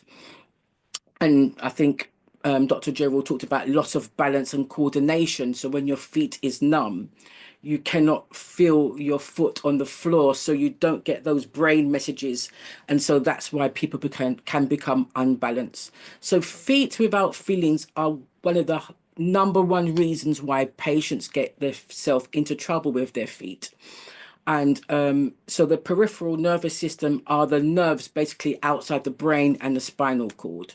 And the sensory nerves are responsible for transmitting sensations from the feet to our brain. And so it tells us, ouch, you know. And what I say to patients is that pain is like a smoke alarm. It tells you that there's a problem.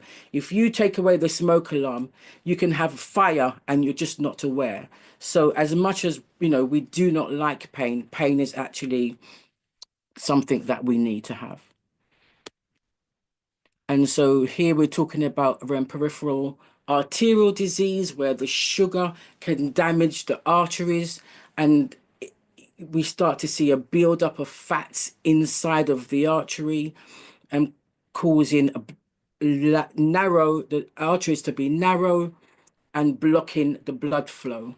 Also, that can cause poor skin integrity, and reduced blood means that you're slowing down or preventing any healing, and you're preventing the skin from being nice and healthy and elastic. So you're more prone for that skin to tear or that skin to break down under pressure.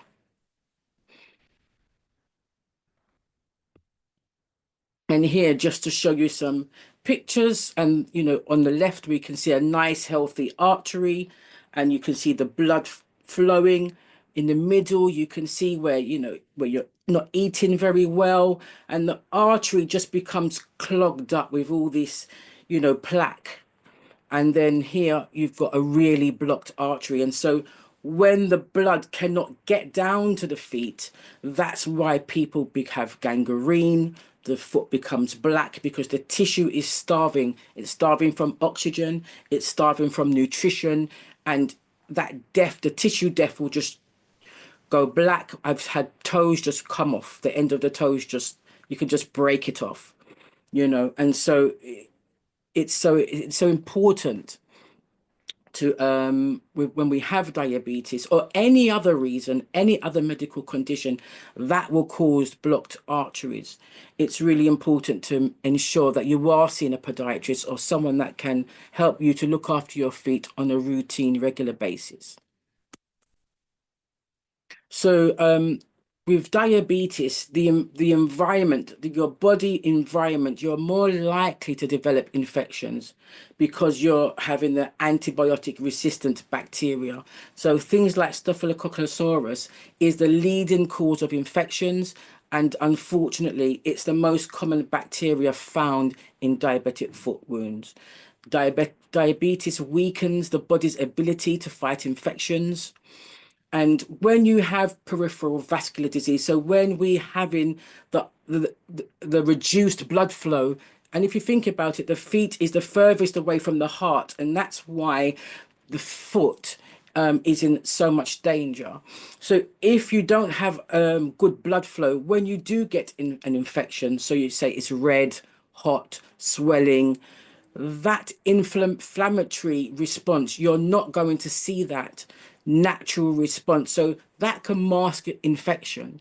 If again as well, if you've got numbness to the foot, you're not going to feel the pain. So you can have an infected foot, and all these complications can mask the signs and symptoms. And so you go along your merry way, unfortunately, unaware. So just to wrap up, so the diabetic foot ulcers are caused by a combination of factors, which we said, nerve damage, poor circulation, foot deformities, trauma. It can be sometimes someone's just dropped something on their foot, and normally it would be okay, but because of the diabetes, it's now produced something, it's gone onto a stage now where you've opened up the skin, you have an infection, so on and so forth, and you have an impaired immune function. So diabetic foot ulcers, like we said, are more susceptible to infections, and diabetic ulcers that are unable to heal are more likely to be amputated. So you have anything from the digits amputated, the forefoot, and ultimately, unfortunately, we can have below the knee or above the knee amputations. So the benefits of the podiatrist or someone who has some training on looking after the foot is vital. So routine podiatry care reduces the risk of developing foot problems. We can give you early detection. Routine monitoring can detect early warning signs. So like we heard, if you've got poor blood flow, when we test your pulses to the foot, we can let you know. Sometimes we can tell you if you've got an atrial fibrillation, if you've got an irregular heartbeat, we can pick that up. If you've got nerve damage, we can pick that up and give you some advice. How would you care for your foot? So I've had patients that have gone to holiday and walked on the beach. And if you've walked on the beach in barefoot, it's very hot and you have to wear shoes. But because they are numb, their foot is numb, they've not known. So they've walked on the beach and afterwards they've seen that the bottom of their foot has got blisters. Didn't feel a thing.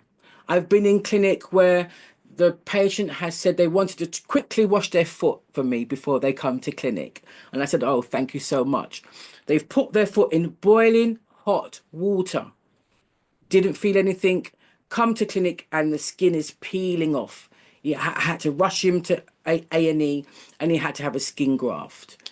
We've had patients that may be wearing shoes and the shoes have a needle or a pin inside the shoe and didn't know. I've had patients that have come and they've got a needle, a pin sticking at the bottom of their foot, unaware. Hot water bottles. There's so many things that can danger the foot. And if you haven't got the feelings, and that's why our dear colleague was saying about regularly looking at the foot. It's such a simple but effective tool. And we did hear about bespoke footwear, and just to tell you and to educate you on the best way of looking after your feet, which we got a brilliant presentation at the beginning of this webinar. And that's it for me. Thank you so much. Thank you so much, Maria. Yes, thank you. You mentioned about bare feet. So somebody asked earlier, is there any health benefit in going barefoot? Um, it depends on your feet. If you have diabetes, then we say no, no, no. Wear slippers. Do not go in barefoot just because you may not know if you've trodden on something. So the risk is too high. So we always say, please wear a slipper even at in your home. You know, if you're on the beach, if wherever you're going, and you know, a thick sole is so good because it's protective. I had a patient that trod on a nail again, and he was not aware, and his sole of his shoe was so thin that it went right through the footwear and into his foot. Had he had a thicker soled shoe, maybe that would have given him some protection. So it's a no-no from me. All right, thank you, Maria. Can we also show some appreciation for Maria's Thank presentation? you. Let's show her some love in the chat. So, um, Andy is saying you said exercise is good. Which is better for diabetes? Maximum or minimum exercise? I don't know what you mean by maximum or minimum exercise, but I guess Maria, you can say what's the best exercise to So do. personally, I've just Mm, lost 4 stone and I have a mm, personal trainer. mhm, And so strength training is good. Walking is fantastic. As I said, exercise clears the glucose from the bloodstream. So walking, just as long as you know what you're doing, because you don't want to pull a muscle, you don't want to do anything extreme. So mm, if you don't have access to a personal trainer or something like that, also there is the NHS Pilates on YouTube, which I do. So you can I watch the Pilates, the NHS Pilates, and for the elderly, there's you can do exercise sitting down. So there's armchair exercises. So you can also do your stretching and just ensure that you're doing enough exercise to help clear that glucose levels. Because we do not want to rely solely on medication. mhm. So diet is, you know, paramount, and exercise. There's no going around, there's no magic pill, really. Diet and exercise is really what you want to help you to manage your diabetes alongside medication if you're using that. And so with the exercise, is it just walking or is it cardio and strength training you would recommend or? So it depends on who, it depends. So Mhm, if you can get some help, someone who can help you to, but if you don't know what you're doing, walking is the safest thing that you can mm, do. with good shoes. With absolutely with good Yeah. shoes. All right. Next question. Routine podiatry appointments are now very difficult to get. Does one get a referral Is that in the UK? in the UK? So a lot of trusts are not seeing you unless you have a problem. So you would probably Mm, have to go private.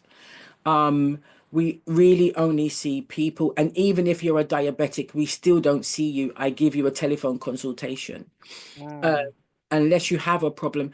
But it's worth investing, even if it's once a year, going to a podiatrist, paying for that, and just ensuring that get some good education, that a professional person has seen your foot, and you can go ahead and do a safe self foot care for the rest of that time, if it's for you or for your elderly person that you're looking after, or whoever it is. So it is difficult and you may not get it. You would have to say you're in some extreme pain, there's an infection, it's bleeding, something along those lines, really, to get an appointment. You mm. may just get a one-off appointment. So we do one-off appointments sometimes just to give you some advice. All right, great. Thank you, Maria. And if there are any more questions, we'll take them at the end when we have the panel. Thank you very much, Maria. All right, Thank you. so we're going on to our next speaker, who I'm frantically looking for right now. Could you put your video on for me so it's easier for me to find you? Our next speaker is Helena.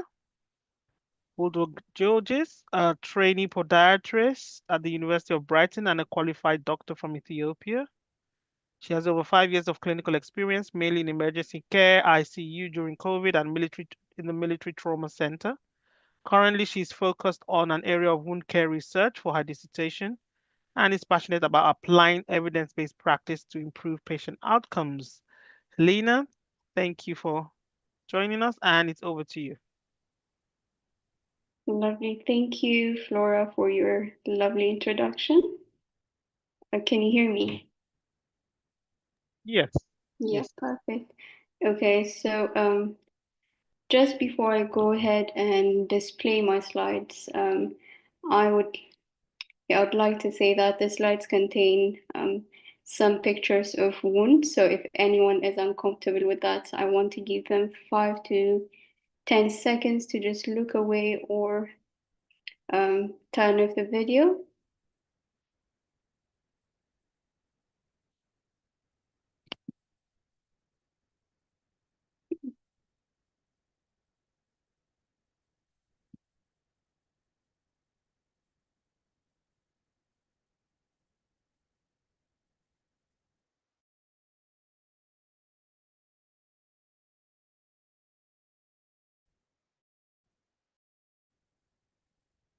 Perfect, amazing. So what I've been asked to talk about today is wound care, which is a very big area in podiatry, especially as Maria said now, with the increasing number of diabetes in the UK, wound care is a big part of podiatry. So that's what I'll be talking about today. But before I go into that, I would like to share a case with you that I came across during my early years of medical practice. I think it will help us visualize the real world impact of what I'm going to talk about in the next few minutes. So the case is a case of a 63-year-old man with a poorly controlled diabetes of over 10 years. And he presented to the surgical emergency room with dry gangrene of the heel of his left foot. There was no sign of infection. He also had congestive heart failure with bilateral edema or swelling, which made it difficult to palpate the pulses on his foot. Blood works, including hemoglobin HbA1c, full blood count, CRP, ESR, everything was done and was within normal range. X-ray of the foot was reported to be normal. So the surgical resident on duty did debridement, applied antiseptic creams. The wound was dressed with sterile gauze, and follow-up was planned in the coming week. But unfortunately, the patient came back 2 days later. He presented to the ER. He had an infection which had progressed to a gas gangrene. And he had to be sent to a bigger hospital for surgery. And by the time he got there, the infection has progressed all the way up to his mid-cuff. So a below-knee amputation was done to save his life. Unfortunately, because this was, I don't know, maybe 5 years ago, I don't have pictures to show you.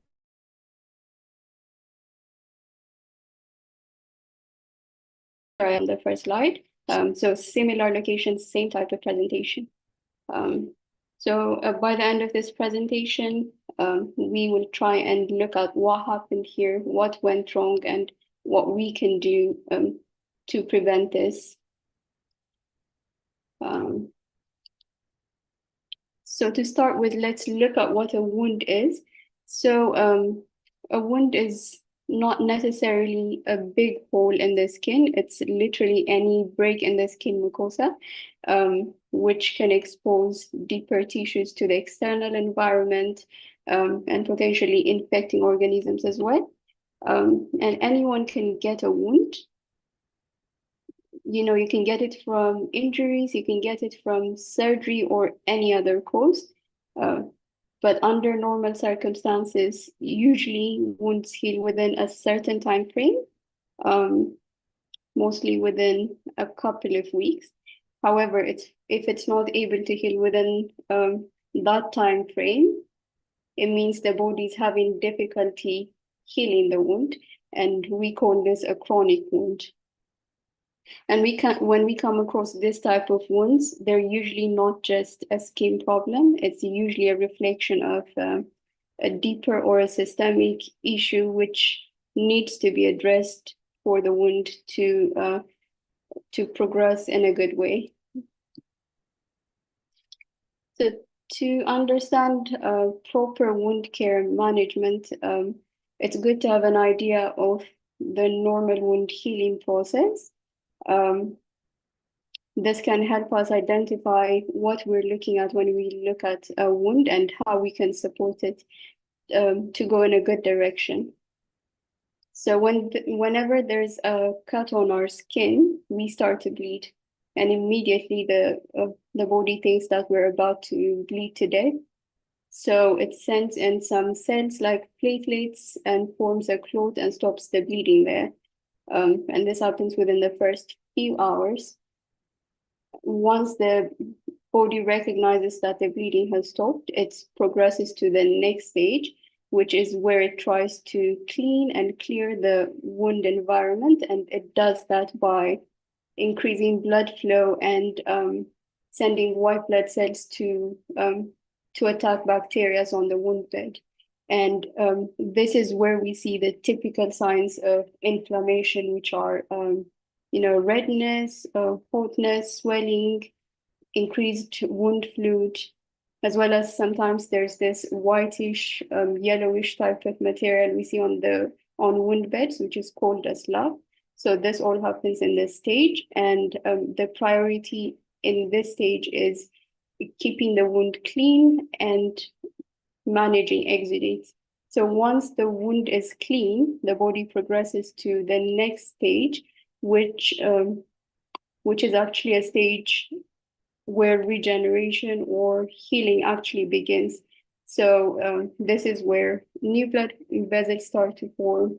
We see this healthy granulation tissues start to come up, and new skin cells start to form as well. And in this stage, our priority would be protecting the newly formed tissue, as well as maintaining a moist wound heal environment, because evidence shows that wounds heal better in a moist environment than a dry environment.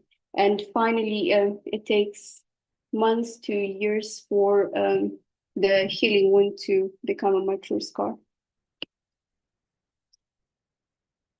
Now, coming to the aim of wound care, it's very important to understand that by doing wound care, our aim is not to magically heal a wound. It's rather to support the body's normal healing process by managing the exudate, protecting the tissue from damage, from infection, and as well as addressing underlying causes to facilitate the wound healing process. And to do that, the first step, and I would say the most important step, is doing a proper assessment, and not just of the wound, but looking at the overall picture. And coming to a wound specifically on the foot, I came across a really helpful acronym that can help us memorize the assessments. You can see that it's VIP. I think it's a perfect acronym because it also emphasizes how important it is to do assessments. So V stands for vascular assessment. We definitely need to know if there is adequate blood supply for wound healing to progress. The next one is I, which stands for identification of infection. It's essential to identify signs and symptoms of infection which might require antibiotic treatment in addition to the wound care. And lastly is P, that stands for pressure. As Dr. Gerald was telling us earlier, it's about identifying foot deformities which might predispose certain areas of the foot to higher pressure than others, and also doing neuropathic assessments, which could tell us if the patient still has their protective pain sensation. And finally, I've added a G down here, which kind of disrupts my beautiful, acronym. But anyways, it's really important to assess the general health as well, which is like looking at, the general immunity, looking at their glycemic control if they're diabetic, if they are on any medications that might affect healing. It's important to look at all of those things, because otherwise we cannot heal a wound just by, slamming a dressing on it. We need to look at the patient as a whole, because wounds don't heal in isolation. And obviously, it's also important to look at and assess the wound bed itself, looking at the location, the size of the wound, the depth, the exudates, looking at the amount of the exudate, the character, is it purulent, indicating an infection, looking at the base of the wound itself. If you look at these pictures here, you can see that on the right side of the screen, you can see this beautiful beefy red type of appearance, which is a granulation telling us that the wound is on the side of the heel. Whereas on this picture here, you can see that the wound is maybe still or stuck in the inflammatory phase with a slug on top of it. And I added this picture at the bottom to just show you that different areas of the same wound could be in different stages of the wound. You can see here that it has started to epithelialize at the bottom here, but the rest of the wound is still stuck in the inflammatory phase. So it's important to note and identify all of these things to be able to provide proper wound care. So once we've done proper assessment, we have to clean a wound, and saline is the best product to clean.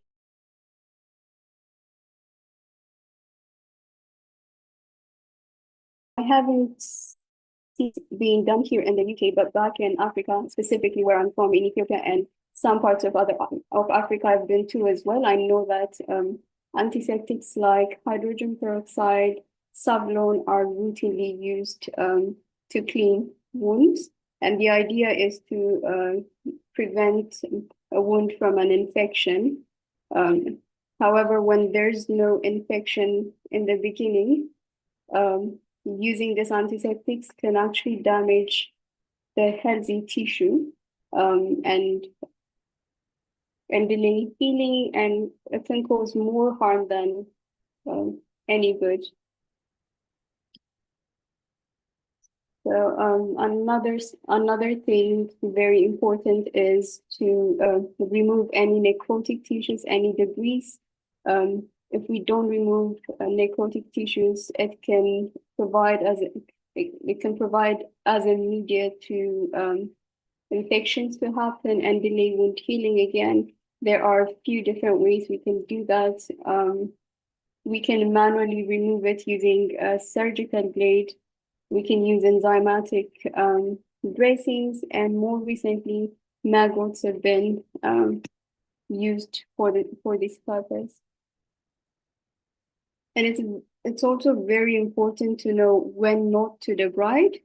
So if a person presents with poor circulation, with a dry and stable necrosis, we should never debride, because it can actually protect the area from an infection during like the lengthy, healing process. So it's better to leave it alone, keep it dry, and it will the body itself will expel it as a granulation tissue forms under it.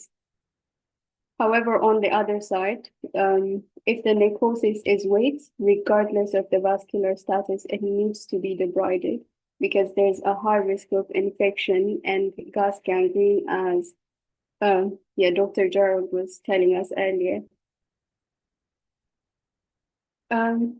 Another very important thing to do in wound care is managing exudate. Excessive exudate can result in maceration and destroying the surrounding healthy skin. So we need to be managing exudate very well. Nowadays, there's like hundreds of dressings out there on the market. I'm not going to talk about all of those, but to generally just give you an idea of what each category does. Fillings can be used for, superficial, non-infected, non-exuding type of wounds, and they can be protective and they provide moist healing environment as well. If we have a heavily exuding wound, we can give foams or alginates, which are highly absorptive materials. Foams also can also be protected because they're hardened as well. And if we come across wounds that are very dry and persistently forming scabs, we can use hydrogels and hydrocolloids. But we should always be cautious when using hydrating dressings because there's a risk of causing a gas gangrene. This is just a summary of what I've said so far. I'm not going to go deep into each and every one of these, but just to emphasize a few points, I can never stress enough about how important assessing a wound is before doing anything. So just assess. And then also another golden point is do not debride a dry necrosis in ischemic wounds. You can do more harm by doing that than any good. Finally coming back to the case we started with, the patient had a wound which was stable but was ischemic, and debridement was done without any vascular assessment. A vascular assessment done later revealed that he had a very poor circulation with ABPI less than 0.5. Which obviously resulted in an infection which quickly deteriorated and resulted in an amputation, which could have easily been, prevented. So the moral of the story is just always assess first before doing anything. And finally, the podiatry training, obviously, because I'm training to become a podiatrist as well at the moment, the podiatry training does a great job of, equipping you with skills to assess and identify the danger signs, as well as equipping you in doing a proper wound care management, which unfortunately most general practitioners don't have the idea of. So this is why I think podiatry is really important and an interesting niche. And that brings me to the end of my presentations. And I'm happy to take if you have any questions. Thank you so much, Helena. Let's show some appreciation for Helena. Thank you. That was a great presentation. You mentioned about not using antiseptic on the wound. Just stop sharing for me, please. Thank you. Yes, I'm trying to. So somebody's asking, when cleaning wounds, what must we not routinely use? Is there anything else? Okay. There are many weird and wonderful things that people use, and it might not necessarily healthcare professionals, the person themselves maybe using all sorts of things. So please, what should they not be using? Thank you. Can you say that? Can you say that again, Flora? I couldn't hear you. Okay, can you hear me now? Yeah. So the question is, when cleaning wounds, what must we not use routinely? And I said not just for healthcare professionals, but also for the person themselves who may have a wound and they may Okay. be using weird and wonderful things to clean them. So Mm. what they should not be doing. Thank you. Yeah. So the idea of cleaning in general, cleaning a wound should always be sterile because the barrier, the skin has been broken. So it's advised not to put on anything except saline and obviously cleaning it with a sterile material only. So in your homes, I would not recommend to put anything at all on it. Um, I know some people use in healthcare settings and in their homes as well. They routinely use antibacterial creams as well because they think it allows it to heal fast. Mm, That can actually increase the risk of antimicrobial resistance and it damages the healthy tissue as well. mhm. So yeah, those are some of the things. And they shouldn't be using anything on it on their own in general. Somebody said, what about honey? So honey, honey is a very good antimicrobial uh, product. It can specifically in cases where you can't find antimicrobial dressings, you can use it for infection. But something to look out when using honey is you shouldn't be using it on dry wounds. It can dry them farther and it delays wound healing. Um, but yeah, generally it's good, but don't use it at home again. That's what I was going to ask. Yeah, So it's best used by the healthcare professional after they've assessed the wound. yeah, So that don't use it yourself at home. Yes. anything on, and it has to be a medical grade honey as well. You Yes. can't use any honey from you find anywhere, you know. Yes. All right. So, Thank you. All right. Dr. Jide saying we use other cleaning solutions such as hypochlorite solutions, low concentration darking solution. There are also silver-based wound cleansers as well. Any thoughts about that? yeah, so all of the solutions she mentioned are antiseptic solutions again. Mm, Um, so they're not recommended for routine wound cleaning. mm, This is because they destroy the new cells that are being formed as well, and it mhm. delays wound healing unless there's an overt sign of infection or at least um, a critical colonization a clinician can see. It's not recommended to use any of the antiseptic solutions routinely. All right. Thanks, Helena. Right. We have lots of questions to get through. But we're just going to have a word of thanks from John Esegbedo from Gintavenes Health Foundation. And then I'll have could all the speakers have their videos on. Once we finish with that, then I'll have you all on to answer the rest of the questions. There's quite a lot of questions. I just want to give you a break with this video, and then we'll come back to you, all the speakers. Thank you.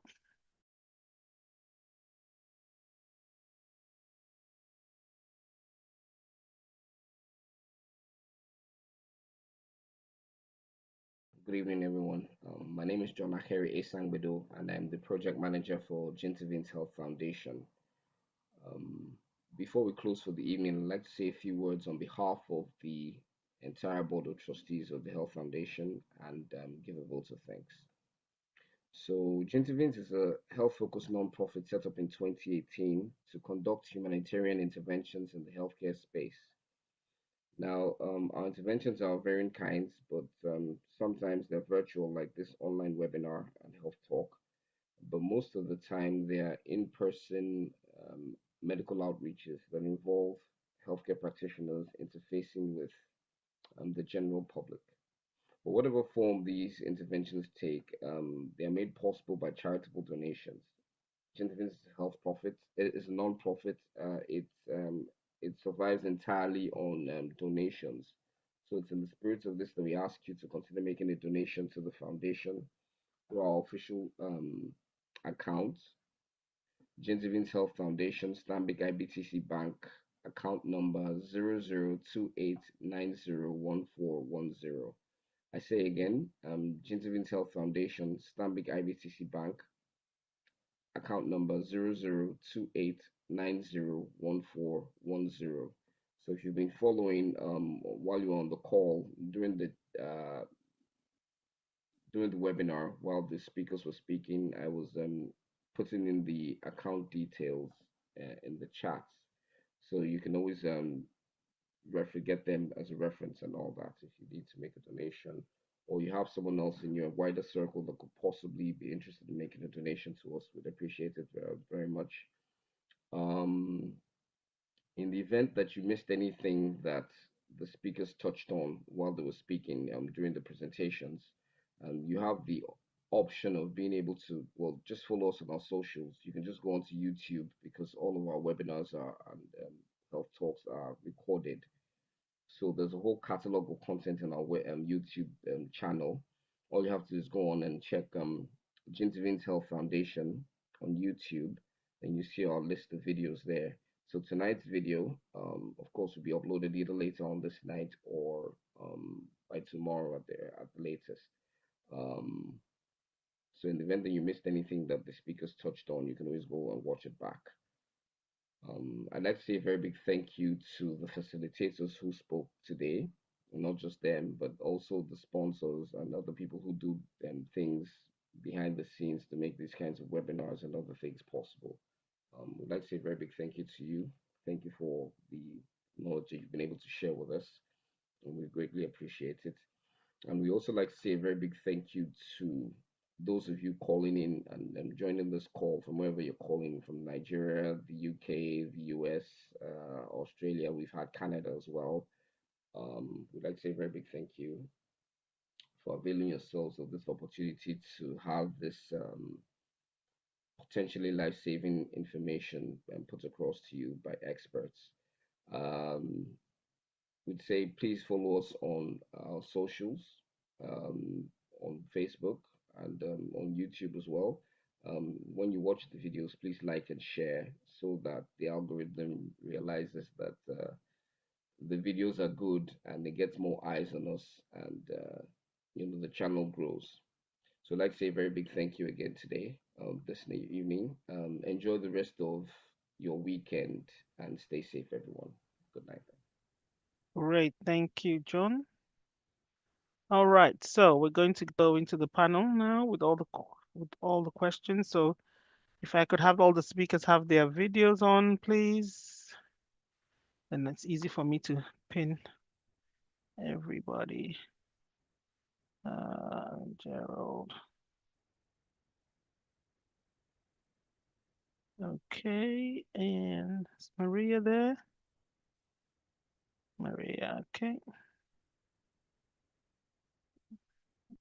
And Esther, is Esther still around? And Fumi, is Fumi still around? If you can have your video on, then I can add you so we can get through the questions. All right, while they're doing that, when you put their video on, I'll add them to it. All right. Are you all able to unmute? Yes. Okay, that's Fumi. Thank you. Great. First question. Let's see.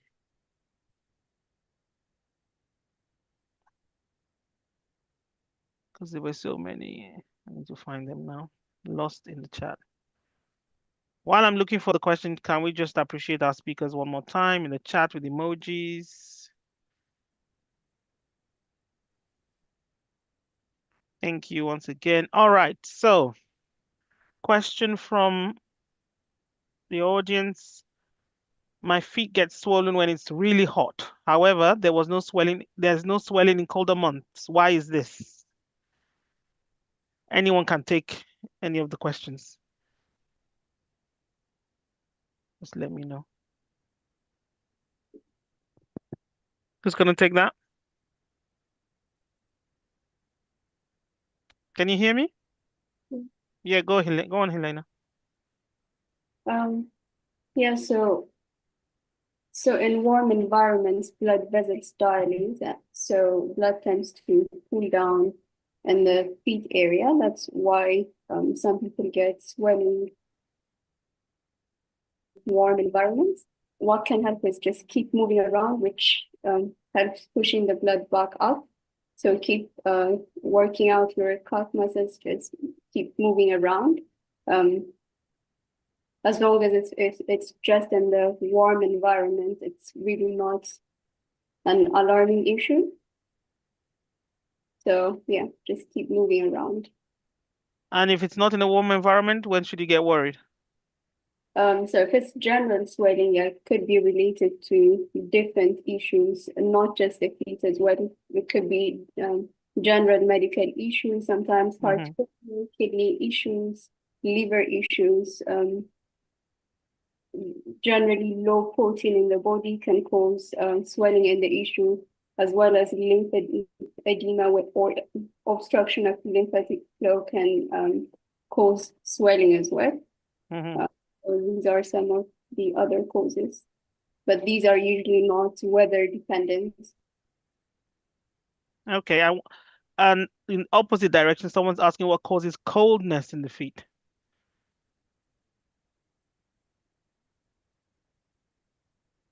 Am I taking that as well? Yeah, you can if you want. Yep. Okay. So cold depends on how cold they're talking about, but there's different things.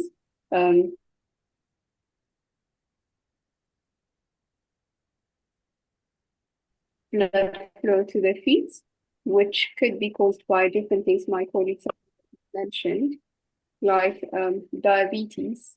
But other common causes include Raynaud's as well. Some people just have severe reaction to cold, where the tiny vessels in their feet kind of contract, or vasospasm is what it's called. And they do get cold feet as well. Okay, anyone else want to add to that about cold feet? Great stuff, Helena. Just to add to that, in terms of cold feet, the different things like Helena alluded to. First, it can be systemic, so it can be people with hypothyroidism. So there's a low thyroid function as well. Your You get volume is low, coldness. Gerald. Or is it me? Go on. Yeah, you could get coldness when the the hypothyroidism, when you don't have enough certain hormones, in your system. But that will not just be with the feet. It can be general. You get that potential to be very cold. Coldness in the feet. Patients with neuropathy as well, they can experience that because when the nerve are damaged, the nerves do control the blood vessels as well. Like Helena mentioned, they can go into spasm.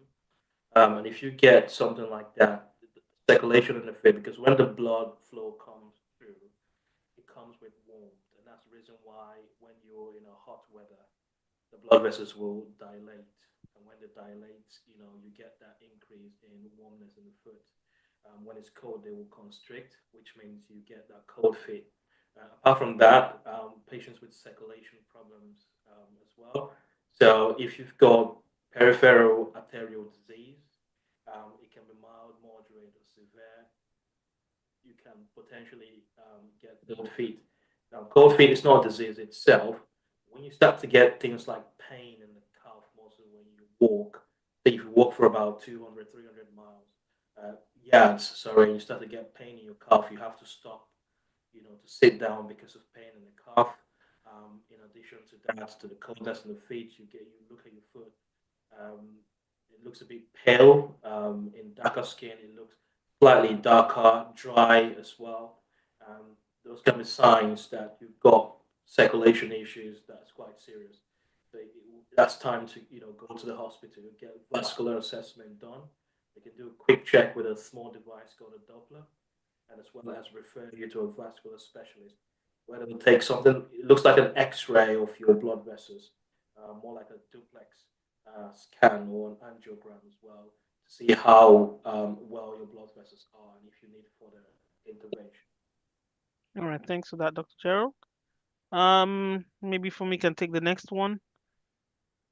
Why does athlete's foot reoccur, and what's the best cure for athlete's foot? And the two people asking the same thing. Why does it reoccur? Well, athlete's foot is one of these conditions that generally it's like it's there. It's almost like having a cold, you know. And it's something that a lot of our clients, tend to get, depending on whether they've either maybe treated it properly. It's like a fungal skin infection, So it's like sometimes what you find is that it may not have entirely been treated, or the person may be vulnerable to getting it. So it can go, but I think it's just a matter of like continuing with the general foot hygiene habits. So if it has not gone, get some treatment that's appropriate for the person, depending on where it is. If it's in between your toes, if it's underneath your foot, get appropriate treatment from the pharmacist, speak to your pharmacist. And then usually they might tell you to continue for like 2 or 3 weeks, depending on the kind of treatment you have. And then maybe when the symptoms go, you need to continuously, if it's in between your toes, for example, maybe, when you have a bath, dry them properly, see what your routine is. If you're maybe in a job, some people are in a job where they have to maybe have their shoes on for such a long time, they're sweaty, their skin is vulnerable to breaking, etc., etc. Then of course maybe have a regime where you might want to have 2 pairs of socks if you're working in a job that's longer hours. Feet are covered maybe in like boots or something, and maybe you have this condition, or other things that maybe may accumulate like debris in your socks. Then maybe change them during the day as well. um and if it's like continuous, comes and goes, then maybe speak to your doctor just to check to see if there's maybe any underlying condition that may be causing it not to go altogether. But the key thing is to get treatment. Go to a pharmacist. Pharmacist should be able to diagnose what sort of treatment you need for that, if it is athlete's foot. And then start the treatment and see where it goes from there. Yeah. Great. Yeah. Next question. Sometimes there's friction in the toes. What could be causing that? And I mean, I'm going to read it literally as they've written it. Sometimes there's some friction in the toes. Any problems? Anyone can take that. I don't know if Maria wants to take that or anyone.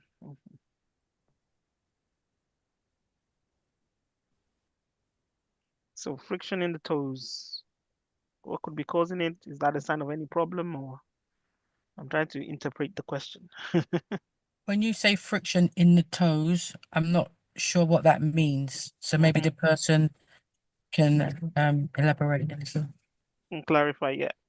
We'll wait for them to do that. So the lady who asked that question, if you just clarify for us what you meant by friction in the toes. Thank you. And then the next question is, my right foot is swollen at the top, though it has gone down now, but it's still a bit stiff. What can I do?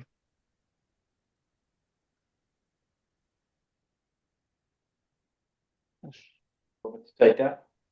Sorry, yeah, go on. If the swelling in the right foot, is it painful?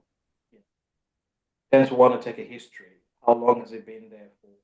What sort of swelling it is? Is it like a pitting edema, is it non-pitting? Just sort of things we've been talking about. Things. History is very, very important so we can know. It might be that you stubbed your foot somewhere. You get this acute inflammation, so we need to know how long. But in terms of what you can do, I think it's important to see a professional. Um, Looking at it, we can tell yes, there's something wrong because it's swollen. But to know what's actually happening in the foot, scan, probably an ultrasound to know what's happening with soft tissue. And if we think it's arthritis, then it's important to do an X-ray. But you're not going to do this on your own. It's important to see a healthcare professional seek proper advice and get a treatment plan. Thanks, Gerald. Anyone else want to add to that?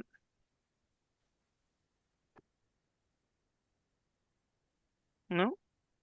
Okay, someone had their hand raised a few minutes ago, but they've put it down. If you still want to ask a question, just raise your hand again, and then we can take it. Next question. What's the best treatment for plantar fasciitis and peripheral neuropathy? Non-pharmacological and pharmacological. So for peripheral neuropathy, controlling your, if it's diabetic related, it's about controlling your diabetes. I think that's really the most important thing. If it's painful, there are like nerve pain relief, such as like gabapentin, amitriptyline, quinine tablets. People like to drink quinine in sparkling water. You can find quinine in sparkling water, and people do that. But it's systemic, so it's about controlling your diabetes to help with the neuropathy pain. Okay, what about plantar fasciitis? Gerard, I'll let Gerard take that as he done at MSK. Well, plantar fasciitis, thank you, Maria. Fasciitis, I believe the question said conservative. So what's the best treatment for plantar fasciitis, non-pharmacological and pharmacological? Okay, that's a good question. Non-pharmacological, you'll be looking at weight loss. Weight loss is one of the key things to do, but it's quite a difficult discussion to have with patients. Sorry, Well. Dr. Gerald, I think you need to move forward. You're breaking. And Can you as I've already interrupted, let me say, what exactly is plantar fasciitis for some of us that don't know? hear me? Yes. Did you hear what I said? No. Can you No, repeat? okay. Yeah. I said, what exactly is plantar fasciitis for us that don't know? Before you carry on. Okay. So I'll show you with this bone. So you have the heel bone, and in the medial tubercle, there's a band that attaches here. It's a connective tissue essentially. It helps to hold the arch in place, but it comes all around and fans out and attached to this area of the foot. Now, with plantar fasciitis, you can sometimes get inflammation around the point of attachment, which is this medial calcaneal tubercle, as we call it. So you can get inflammation there. Signs and symptoms of that would be, say, when you take your first steps in the morning, you get a lot of pain through that area.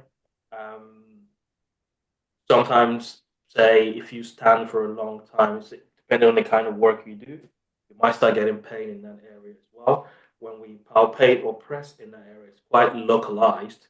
The pain sometimes can be described as sharp. It can be a dull ache as well. So the characteristics of pain matters because around that area there could be nerves as well. So essentially, basically, and not to confuse anyone any further, that's what plantar fasciitis is. Inflammation around the point of insertion of the plantar fascia. Okay, so you were saying about treatment, non-pharmacological. So non-pharmacological, I alluded to, would be weight loss, which is quite a difficult discussion to have with some patients, because all that vertical pressure goes through the foot. Okay, and if a patient, say, is 100 and something kilos, and they drop a couple of weights, that would help take the load away from the foot. So that's non-pharmacological. The other way is the use of insoles to properly support the arch. So patients can get insoles to go in the foot. It can be bespoke insoles to support the arch properly. That way, when they walk, this again. So with insoles in the shoes, support the arch. When you go through that phase of gait, there's not a lot of stretching that happens from that point of insertion, supporting the arch properly. So insoles, weight loss, stretching, and strengthening exercises as well. Mm-hmm. Some patients, they can put what we call like a ice roller. So you get a plastic bottle, put it in the fridge, get it to freezer. Sorry, when it gets frozen, you just roll your foot on top of it. The idea is for it to help break down some of those hard or tough tissues in there. Sorry, Gerard, we're losing most of what you're saying. Sorry, my network is not great. I've Okay. just moved, so there's things everywhere. Apologies. And the network is not very good here. Can you hear me now? Yes. Great stuff. Where do you want me to start from? Freezer. Yes. So if they freeze that plastic bottle, they can roll their foot on top of it. And the idea is it will break down some of those adhesions in the soft tissue or the connective tissue, increase in blood flow to the area, as well as reduce inflammation. That's the idea. Does it work? In some patients, they find it soothing. They find that it does help reduce some of their pain, but in a lot of patients, it comes back. Essentially, if the biomechanical issue has not been addressed, for example, a patient that's got flat foot, or a patient that has a high arch, a patient that has ankle equinus, so difficulty in moving that ankle in that direction, there's just a lot of underlying issue that has to be addressed. So that's that. The other thing is what we call shockwave. Some people or some private clinicians, they use shockwave, so they use like it's like a gun, not like a real gun that you use to shoot someone, but a gun, more like a massage gun, but it sends zaps of shock through that soft tissue. And the idea again is to break down the adhesions and increase vascularity or blood flow to that area. Clinically, if you look at connective tissues like tendons, they don't have a lot of blood flow. But the idea of increasing blood flow, that's another topic for debate. Does it work? Yes, it works. It's a patient. Is it a placebo? I don't know. But it's there. A lot of people use it. So there's shockwave. There is laser therapy that people use as well. So those are the non-pharmacological options that are quite popular. In terms of the pharmacological side of things, first line for me would be injection therapy. So we can do steroid injection. I do a lot of steroid injections because plantar fasciitis is quite popular. In a week, sometimes we do up to 20 steroid injections into the not into the plantar fascia itself, because if you inject it into the plantar fascia, you risk rupturing the plantar fascia, which would become really, really painful. So the idea is to inject it just around the area of the fatty tissue and the plantar fascia and just spread it around that layer. So that's one of the pharmacological thing that can be used. You can also consider using non-steroidal anti-inflammatory gel like ibuprofen gel and just use it to massage that area. Down the line, when it becomes really, really painful, you've tried everything and it's not working, there's the option of surgery. But that's a topic for another day. Yes, indeed. Thank you for that. Let's see. Okay, what methods can an individual use to detect or identify a pre-diabetic condition? That's very wide, but I'll see if anyone can answer that. Maria?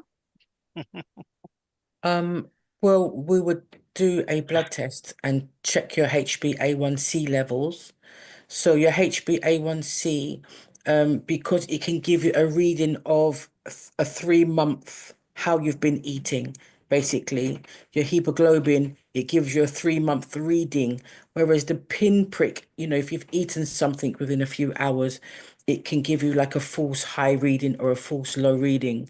So we want to take a blood test really and just check your blood level, your sugar levels by your HbA1c. Also things like you're really thirsty, frequent urine, cloudy urine as well. But yeah, so those are the things that you can maybe think, oh, something's not correct. You're going frequently going to the toilet, very thirsty, then you're best to get a blood test. Thank you, Maria. Any more questions from anyone? While we're waiting for questions, John, if you could just pop into the chat the email address for the foundation in case anyone wants to get in touch. And if they have any more questions that they think about later for the podiatrists, so that could be sent on to the podiatrists if they're able to answer. If you just pop that in the chat for us. Okay. Any more questions? Any more for any more, as they say.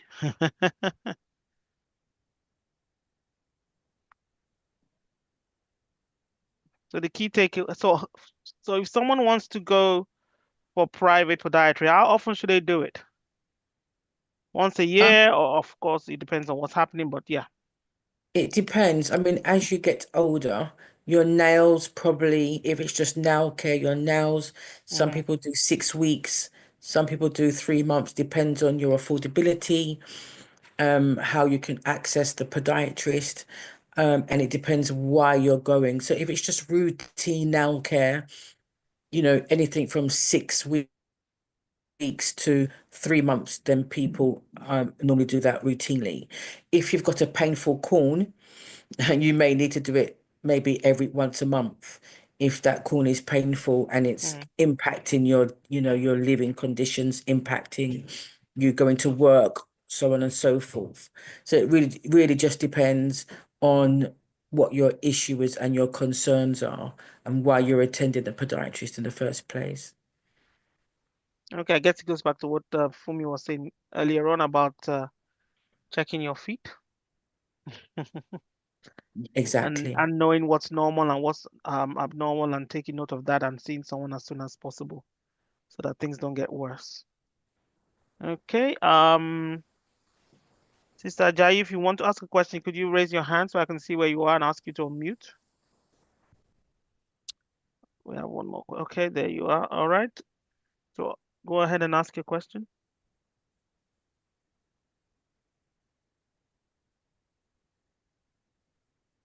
I've asked you to unmute.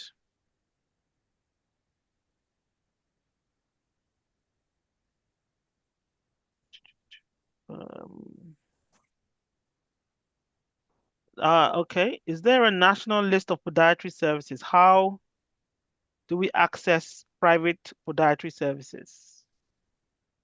So yes, so there is a difference between podiatrist and someone who's a foot care health specialist or so on and so forth.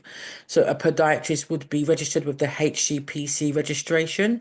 So that's the healthcare professional. And you go online and we are registered with a number. So therefore, and then you would know where we're based and that we have a registration. So that's in the UK, that's how you would do that. So you go onto the HCPC website and you would look us up. Also, the Royal College of Podiatry, they may also have your name down on there. All right, great. Janet, you have a question? I've asked you to unmute. Do you want to ask your question, please? Because I suspect we might need more clarity on what you've written in the chat. Janet?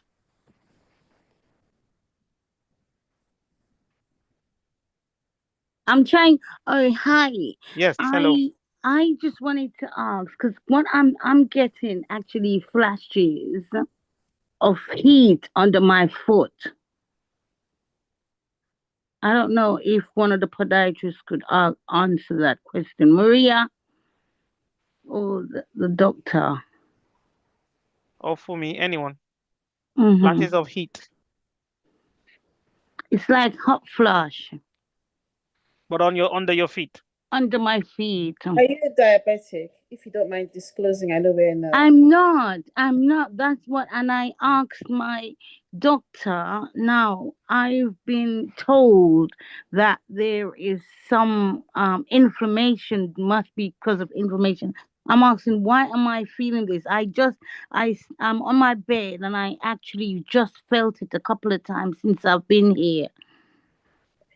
I mean, I think you may need to ask your GP to refer you, I will say, to a specialist because they may need to investigate. You know, I cannot give you any advice, to be quite honest, because I don't know your full circumstances, you know, and Okay. I don't feel it would be right for me to be guessing, you know, because they want to do blood tests, they may want to do other investigations, they want to do maybe some MRIs or something. If, you know, they might want to dig deeper to see if they can give you like a reasoned response, you know, because if I mention, it would just be textbook things I'm saying to you here, and, you know, but maybe someone else can help more. But I just personally, I feel it's something you may need to see your doctor about and ask for further, you know, investigations. Okay, thank you. Anyone else want to add to that? I think Fumi said it all, to be honest.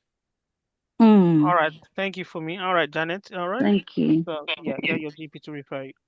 Okay, Sister Jai, go ahead. I hope you can hear me right now. Yes. Can you? Okay, thank you. Once again, thank you all.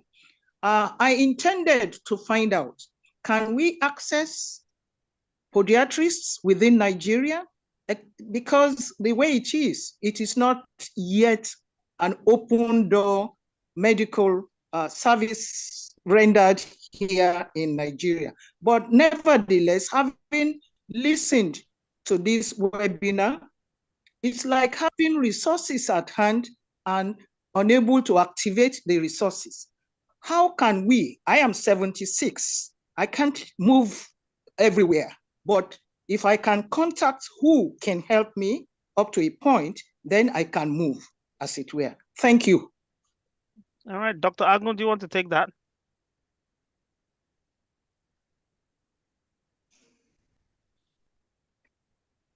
Hello, Mrs. Ajayi. We know you well. Basically, there's no podiatry in Nigeria. That's the bottom line.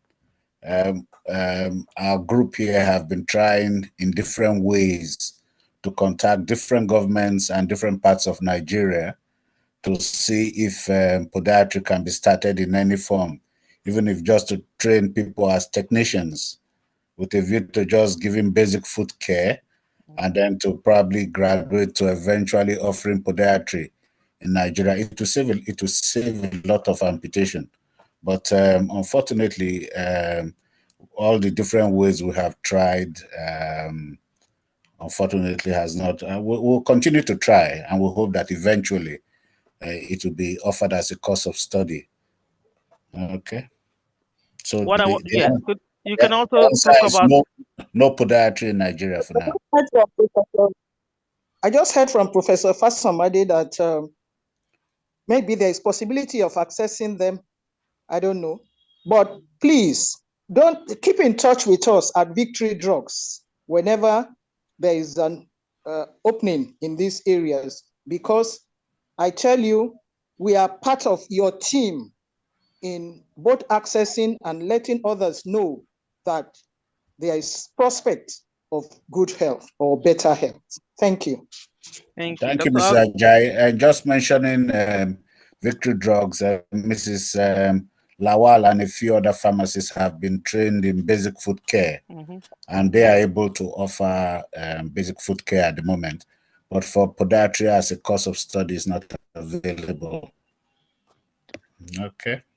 So one of the things that your donations what's the word? Help with is the outreach that we do yearly at Gintavenes Foundation, where we come with the podiatrists to Lagos. I think somebody asked earlier, and I mentioned that. I wanted Dr. Agon to mention that. So that's what part of your donations help with. We try and come yearly with podiatrists, and we can help as much as we can. The more donations we have, the more often we can do it. Absolutely. Yes. Absolutely. So thank you. All right. Ayolala, you can unmute and ask your question, please. Good evening, everyone. First and foremost, I want to commend all the presenters. Those are quite, they made a very informative presentations. Thank you so much. My question goes to any of the panelists here. If there's any idea if air velocity affects cold feet sometimes, because I do have cold feet sometimes if I change in certain offices that I consult for. If I change rooms, it doesn't happen. I'm just wondering what could have been the reason, if there is, whether is air velocity in certain space, or there's an issue with my own feet.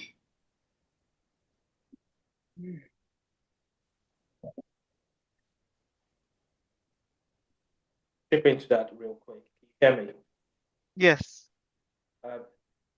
That's a very interesting question. So, probably a good area to research into about air velocity and cold feet. I haven't heard such before, but it is difficult to say. It would be good to say sit you down, do a proper history, carry on do like a proper investigation, then discuss it a bit further to be able to address your concerns or your question. It's quite a gray area for me. I don't know, maybe my colleagues, Helena, Maria, or Fumi, or Esther can probably chip into that, but it's quite a gray area for me. In terms of cold feet, anything can cause that. It can be diabetes, as we've alluded to. It can be different systemic conditions. Would that happen when you change different positions? Maybe except you're in space where the pressure is different, or you're on the ground or in the chamber or something. But if it's the same on land, personally, I doubt if that would contribute, to having that if you're not changing altitude, really. But it's quite an interesting area that would be quite good to go into and do a bit of research. Well, thanks for asking. Anyway, I think it quite eat it somehow because it's about altitude. So I tend to think so now, because when I change from the ground floor to up floor, it doesn't happen. And yeah, I've observed myself, because when you mention altitude now, I can relate something like that. But as you rightly said, I think it's still an area for research for people who might be in that field. Absolutely. Yeah. All right. Great, thank you. I've just put in the chat the email address for Gintavenes Foundation. If you have any more questions that you think about after the webinar, or you would like to have some contact with the podiatrist, just send an email to that email address. I've also put the link for the recording in the chat. I can't see any more questions. So on that note, I'll say thank you, everybody. Thank you. Thank you Just all a for quick one joining. before you go, please. Could you repost the details of the organization bank account? Okay, John, could you just repost that? So don't log out yet, Mr. Lawal, so that you can see that. Thank you. All right. All right, on that note.